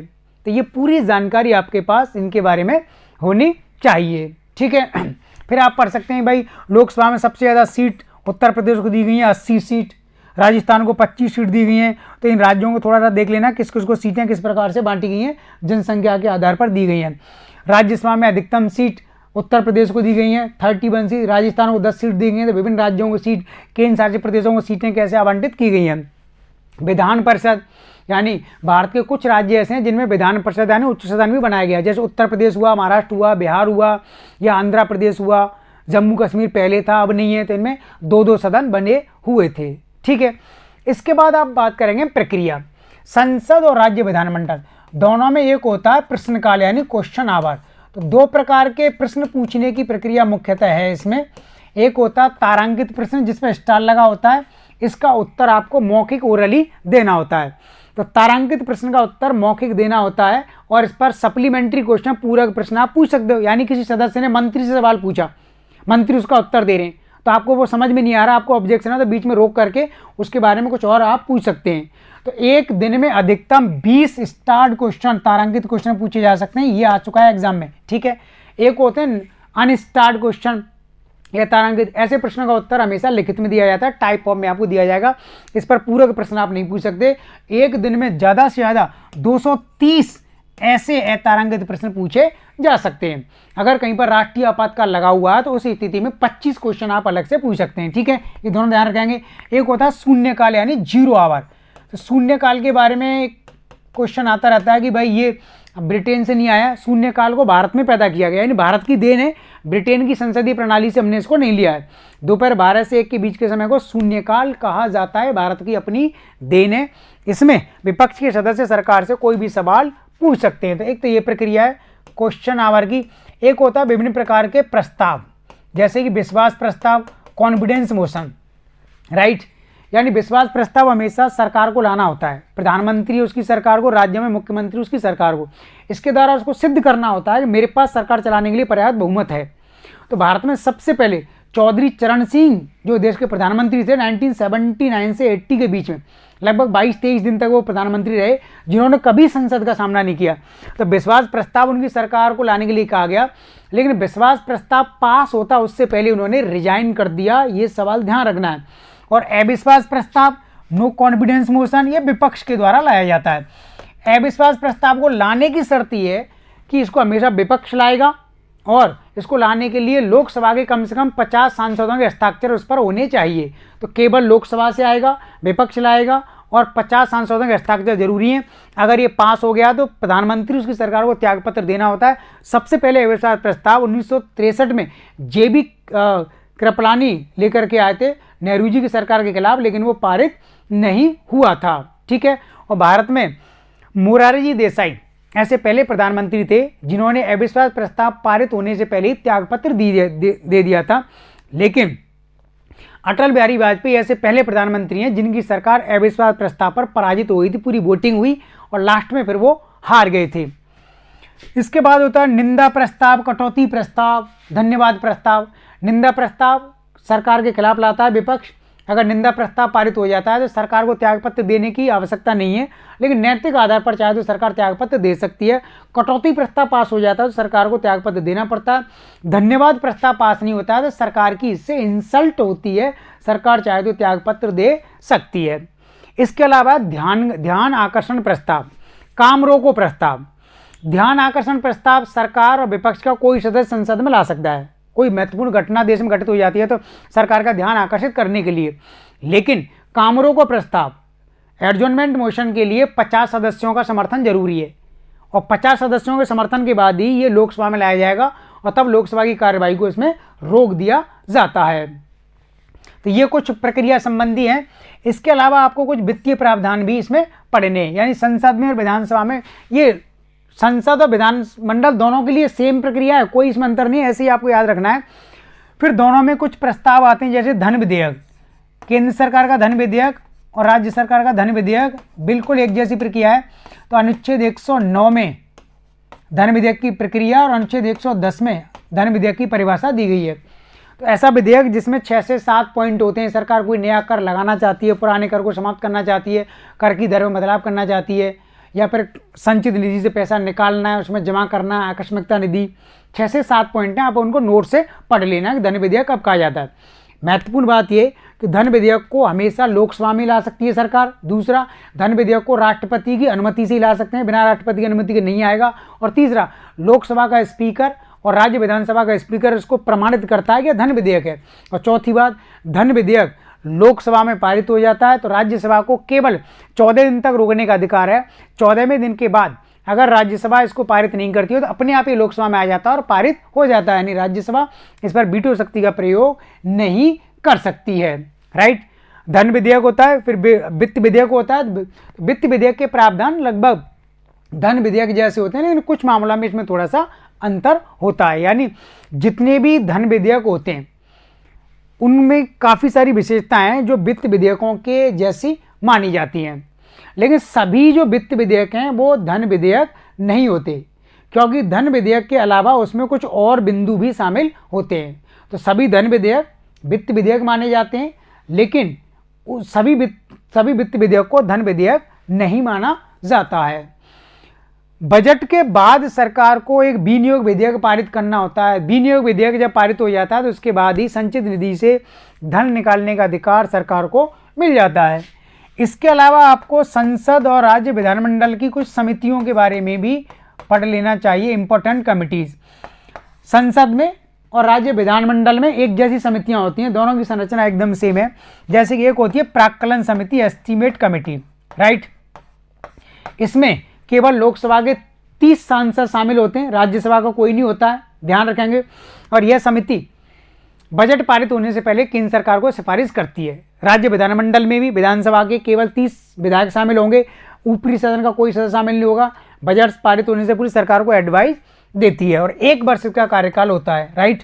दूसरी समिति होती है PSC यानी लोक लेखा समिति, केंद्र और राज्य दोनों में सेम होती है। इसमें 22 सदस्य होते हैं, 15 लोकसभा से और 7 राज्यसभा से। यानी जब कोई कमेटी बनती है जिसमें लोकसभा राज्यसभा दोनों के सदस्य होते हैं तो लोकसभा के सदस्य हमेशा दुगने होते हैं राज्यसभा से। ऐसे ही राज्य के मामले में विधानसभा के सदस्य हमेशा दुगने रहेंगे विधान परिषद की तुलना में, अगर ज्वाइंट कमेटी आप बनाते हो तो। राइट। तो ये बात ध्यान रखेंगे। तो लोक लेखा समिति का अध्यक्ष हमेशा विपक्षी पार्टी का कोई सांसद होता है और बजट पारित होने के बाद यह समिति कार्य करती है और नियंत्रक मालिका परीक्षा की रिपोर्ट को यह पढ़ती है। तो नियंत्रक मालिका परीक्षक को लोक लेखा समिति का मार्गदर्शक कहा जाता है। प्राक्कलन और लोक लेखा समिति को एक जुड़वा बहन भी कहा जाता है। इसी प्रकार अन्य समितियां होती हैं जैसे PSU पर सार्वजनिक उपक्रम पर समिति, इसमें भी 22 सदस्य होते हैं, लोकसभा के 15 और राज्यसभा के 7 सदस्य। तो इन सभी समितियों का कार्यकाल 1 वर्ष का होता है। ये प्रक्रिया संबंधी कुछ क्वेश्चंस हैं जो लगातार पूछ लिए जाते हैं। इस तरीके से आप इनको कवर कर सकते हो। इसके बाद कुछ और जानकारी आपको संविधान के बारे में इस तरीके से ऐड कर देनी चाहिए। एक पंचायत के बारे में थोड़ी सी इंफॉर्मेशन मैं डिस्कस कर देता हूं। तो भारतीय संविधान का यानी भाग 9 का और 9 खा, यानी 9 का और 9 खा बाद में ऐड कर दिए हैं, इनको मॉडिफाइड किया गया है। 9 पंचायत में संबंधित है, 9 का नगर निकायों से और 9 खा सहकारी समितियों से संबंधित है। और अनुच्छेद 1 या अनुच्छेद 243 में इनका प्रावधान किया गया है। पढ़ना क्या है आप उसे पाठ के संबंध में। सबसे पहले पंचायतों का प्रावधान भारत में कैसे किया गया। नीति निर्देशक तत्वों में अनुच्छेद 40 में लिखा गया है कि राज्य पंचायतों का गठन करेगा। राइट, पंचायतों का गठन कैसे किया जाएगा, इसके लिए 1956 में एक बलवंत मेहता समिति बनाई गई थी, बलवंत राय मेहता समिति। उस समिति ने अपनी रिपोर्ट दे दी 1 साल के भीतर, और इस समिति की सिफारिश पर भारत में पंचायती राज का गठन किया गया। 2 अक्टूबर 1959 को राजस्थान के नागौर जिले में भगदरी इंडिया की पहली पंचायत है जिसका उद्घाटन जवाहरलाल नेहरू ने किया था। 1959 में आंध्र प्रदेश में पंचायतों की शुरुआत हो गई। तो बलवंत राय मेहता समिति की सिफारिश के आधार पर बाद में पंचायती राज्यों को बनाया गया है। समिति ने सिफारिश की थी कि जिन राज्यों में जनसंख्या 20 लाख है वहाँ 3 स्तर के बना लो, जहाँ 20 लाख से कम है वहाँ 2 स्तर, 1 स्तर की बनाई जानी चाहिए। ठीक है, फिर इसके बाद अशोक मेहता समिति आई 1977 में, इसने 2 स्तरों की सिफारिश की, सरकार ने नहीं माना। इसके बाद फिर 85, 86, 87 में लगातार समिति बनी। VK राव समिति, लक्ष्मी मल्ल सिंघवी समिति, थुंगुन समिति। तो इन समितियों का क्रम एक तो याद रख लेना, इन्होंने क्या क्या रिपोर्ट दी है, रिकमेंड किए हैं, उसको थोड़ा सा देख लेना। इसके बाद आपको फिर ये पढ़ना है इसमें कि पंचायत नगर पालिकाओं के लिए 73वां 74वां संविधान संशोधन किया गया, 73rd अमेंडमेंट 1992, जिसके द्वारा पंचायतों को संवैधानिक दर्जा दिया गया। 11वीं अनुसूची जोड़ी गई, पंचायतों के लिए 11 विषय निर्धारित किए गए, पंचायतों का कार्यकाल फिक्स किया गया 5 साल के भीतर इसके चुनाव हो जाएंगे। पंचायतों में SC ST को रिजर्वेशन का प्रावधान किया गया, पंचायतों की पूरी संरचना फिक्स कर दी है। ठीक है, 74th अमेंडमेंट ये भी 1992 में किया गया। नगर पालिकाओं और नगरीय निकायों के बारे में पूरे प्रावधान किए गए हैं। जैसे पंचायतों के बारे में क्या प्रावधान किया गया है, यानी इनके निर्वाचन के लिए अलग से एक निर्वाचन आयोग बनाया जाएगा, रिजर्वेशन का इनमें प्रावधान किया जाएगा। तो ये पंचायत नगर पालिकाओं के बारे में कुछ सामान्य सी जानकारी है जो आप पढ़ लेना, नोट से आप देख लेना कि पंचायत समिति को विभिन्न क्षेत्रों में क्या क्या कहा जाता है। इसके बाद आएंगे फिर भारत में लोक सेवा आयोग, public service commission. Right, public service commission के बारे में आपको क्या पढ़ना है। सबसे पहले अनुच्छेद 312 में all India service, Akhil Bharatiya सेवाएं, यानी IAS, IPS और इंडियन फॉरेस्ट सर्विस, ये 3 अखिल भारतीय सेवाएं भारत में हैं, इंडियन फॉरेस्ट सर्विस। राइट, फिर पढ़ना है आपको अनुच्छेद 315। अनुच्छेद 315 के तहत लोक सेवा आयोग का प्रावधान किया गया है। केंद्र सरकार के लिए संघ लोक सेवा आयोग, मैं शॉर्ट में लिख रहा हूँ UPSC, इंग्लिश में यूनियन पब्लिक सर्विस कमीशन। राज्यों के लिए राज्य लोक सेवा आयोग यानी स्टेट पब्लिक सर्विस कमीशन लिख सकते हैं। और 2 या 2 से अधिक राज्य मिलकर के अपने लिए कॉमन आयोग बना सकते हैं, यह है जॉइंट पब्लिक सर्विस कमीशन यानी संयुक्त लोक सेवा आयोग। देखिए, संघ लोक सेवा आयोग के अध्यक्ष चेयरमैन की नियुक्ति राष्ट्रपति करेंगे। इसमें एक अध्यक्ष और उतने सदस्य होंगे जितने राष्ट्रपति निर्धारित करेंगे। राज्य लोक सेवा आयोग के अध्यक्ष सदस्यों की नियुक्ति राज्य का राज्यपाल करेगा, सदस्यों की संख्या राज्यपाल निर्धारित करेगा। संयुक्त लोक सेवा आयोग के अध्यक्ष और सदस्यों की नियुक्ति भारत के राष्ट्रपति ही करेंगे। राइट, तो ये बात इसमें ध्यान रखनी है। अब इनका जो कार्यकाल है UPSC के मामले में 6 वर्ष और 65 साल, राज्य लोक सेवा आयोग और JPSC के मामले में 6 वर्ष और 62 साल का कार्यकाल रहेगा। अब हमें इनको हटाना है पद से, तो UPSC के चेयरमैन और मेंबर को हटाना होता है। सुप्रीम कोर्ट के न्यायाधीश से पहले जांच कराई जाएगी, जांच अगर सही पाई जाती है तो भारत के राष्ट्रपति बर्खास्त करेंगे। SPSC के मामले में सुप्रीम कोर्ट का न्यायाधीश जांच करेगा, जांच सही पाएगी तो राष्ट्रपति ही राज्य लोक सेवा आयोग के अध्यक्ष सदस्य को बर्खास्त करेगा। लेकिन जब जांच चल रही है तो उस बीच में राज्य का राज्यपाल केवल राज्य लोक सेवा आयोग के चेयरमैन सदस्य को निलंबित कर सकता है, हटा नहीं सकता। ये बात ध्यान रखनी है। JPSC के चेयरमैन मेंबर को राष्ट्रपति ही बर्खास्त करेगा। यूपीएससी केंद्र सरकार के लिए अधिकारियों की नियुक्ति करता है, प्रतियोगी परीक्षाओं का आयोजन करता है, नियम बनाता है, सरकार के कांटेक्ट में रहता है। एसपीएससी राज्य के लिए अधिकारी नियुक्त करता है, परीक्षाओं का आयोजन करता है। और जेपीएससी भी राज्य के लिए, क्योंकि 2 से अधिक राज्यों का यह कार्य करता है। इसके बाद आपको थोड़ी सी जानकारी पढ़नी चाहिए निर्वाचन के बारे में, यानी इलेक्शन, राइट। निर्वाचन में भारत का निर्वाचन आयोग यानी अनुच्छेद 324 के अंतर्गत भारत के निर्वाचन आयोग के बारे में प्रावधान किया गया है। भारत का निर्वाचन आयोग शुरुआत में 1 सदस्यीय था, लेकिन 1989 में इसको बहुसदस्यीय बनाया गया, यानी 2 सदस्य और शामिल कर दिए, 3 सदस्यीय हो गया। 1990 में फिर से ये 1 सदस्यीय बन गया। फिर 1993 में इसको 3 सदस्यीय बनाया गया और 1993 से लेकर के वर्तमान समय तक ये बहुसदस्यीय यानी 3 सदस्य निर्वाचन आयोग में हैं। मुख्य चुनाव आयुक्त और 2 अन्य चुनाव आयुक्त, इनकी नियुक्ति भारत के राष्ट्रपति के द्वारा की जाती है। इनका कार्यकाल, वेतन, भत्ते, सुविधाएं सब बराबर होते हैं। 6 वर्ष और 65 साल की आयु तक तीनों कार्य करते हैं। मुख्य चुनाव आयुक्त केवल आयोग का अध्यक्ष होता है, लेकिन शक्ति, वेतन, भत्ते, सुविधाएं तीनों के बराबर होते हैं। ये पॉइंट विशेष रूप से ध्यान रखना है। मुख्य निर्वाचन आयुक्त को पद से हटाना हो तो सुप्रीम कोर्ट के जज की तरह से हटाया जाएगा महाभियोग के द्वारा, लेकिन अन्य निर्वाचन आयुक्त को हटाना हो तो मुख्य निर्वाचन आयुक्त की सिफारिश पर राष्ट्रपति उनको बर्खास्त कर सकते हैं। तो भारत के चुनाव आयोग की शक्तियां, कार्य विभिन्न प्रकार की भाई। सभी चुनाव राजनीतिक दलों को चुनाव चिन्ह आवंटित करता है। भारत राजनीतिक दलों को मान्यता देता है। राष्ट्रीय दल कैसे बनेगा, उसके नियम क्या हैं, राज्य स्तर का दल कैसे बनेगा, उसके नियम क्या हैं। फिर चुनावों से पहले वोटर लिस्ट को तैयार करवाता है। अर्ध न्याय कार्य करता है। चुनावों में कोई गड़बड़ी हुई है तो फिर चुनाव को कैंसिल करने के लिए, उसकी सदस्यता को खारिज करने के लिए राष्ट्रपति राज्यपाल को सूचना देता है। और जब लोकसभा के चुनाव कराता है तो राष्ट्रपति अधिसूचना जारी करते हैं। अधिसूचना के बाद लोकसभा के चुनाव की कार्रवाई शुरू होती है। विधानसभा के चुनाव कराता है तो राज्य का राज्यपाल नोटिफिकेशन जारी करता है, तब राज्य विधानसभा की कार्रवाई आरंभ होती है। तो भारत का जो चुनाव आयोग है, लोकसभा, विधानसभा के चुनाव कराता है, राष्ट्रपति, उपराष्ट्रपति के चुनाव कराता है। पूरी प्रक्रिया को ये कंट्रोल करता है। ठीक है। एक सामान्य जानकारी ये कि हम सभी को जो वोट डालने का अधिकार मिला हुआ है, ये संवैधानिक अधिकार नहीं है, ये कानूनी अधिकार है। तो अनुच्छेद 326 के तहत हमको वोट देने का अधिकार दिया गया है। यानी अगर आपको भारत में कहीं भी लोकसभा का चुनाव लड़ना है तो आप लोकसभा का चुनाव पूरे देश में कहीं से भी लड़ सकते हो, चाहे आप कहीं के रहने वाले हो, लेकिन आप वोट सिर्फ वहीं दे सकते हो जहां आपका जन्म हुआ है, जहां की वोटर लिस्ट में आपका नाम है। लेकिन चुनाव लड़ने के लिए कोई इस पर सीमा नहीं लगाई गई है। ठीक है। राज्यों के चुनाव के लिए एक राज्य निर्वाचन आयोग का प्रावधान किया गया है। यानी पंचायत और नगर पालिकाओं का चुनाव कराना हो तो इसके लिए 73वें और 74वें संविधान संशोधन के द्वारा एक राज्य निर्वाचन आयोग बनाया गया है। तो 1994 से 1994 से स्टेट इलेक्शन कमीशन का प्रावधान किया गया है।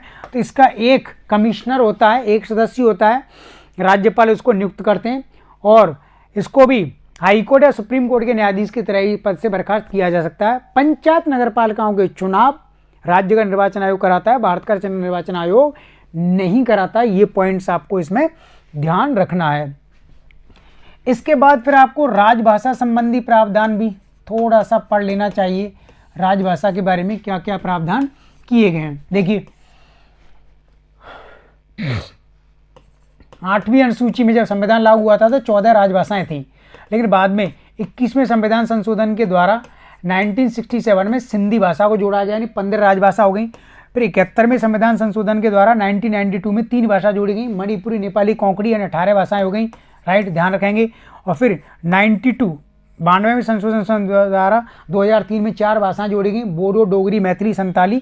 22 भाषाएं अभी वर्तमान में इसमें शामिल की गई हैं।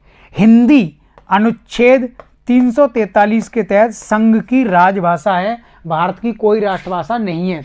अनुच्छेद 344 में राजभाषा आयोग का प्रावधान किया गया है।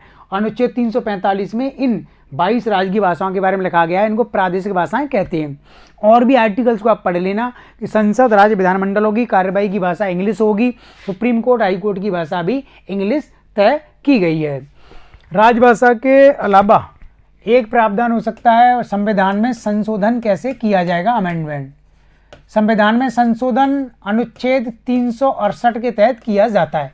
केवल भारत की संसद ही संशोधन कर सकती है, राज्य संशोधन नहीं कर सकते। और संशोधन करने का प्रावधान हमने दक्षिण अफ्रीका के संविधान से लिया है। 3 तरीके से संशोधन किया जाता है। पहला, संसद के दोनों सदनों के जो सांसद हैं ये अपने 50% बहुमत से, यानी साधारण बहुमत से किसी भी सामान्य प्रक्रिया में संशोधन कर सकते हैं। दूसरा, विशेष बहुमत से संशोधन, 2/3 बहुमत या 66% सांसद के बहुमत से संशोधन हो सकता है। तीसरा है कि 2/3 बहुमत प्लस आधे से अधिक राज्यों की सहमति से संशोधन, जैसे जीएसटी कानून बनाया तो उसके लिए 2/3 बहुमत भी जरूरी था और भारत के आधे से ज़्यादा राज्यों की अनुमति भी ली गई। तो ये संशोधन संबंधी प्रावधान इसमें शामिल किए गए हैं। ठीक है, तो ये संविधान के बारे में एक सामान्य सी जानकारी है, इस तरीके से आप इसको कवर कर सकते हैं। Thank you.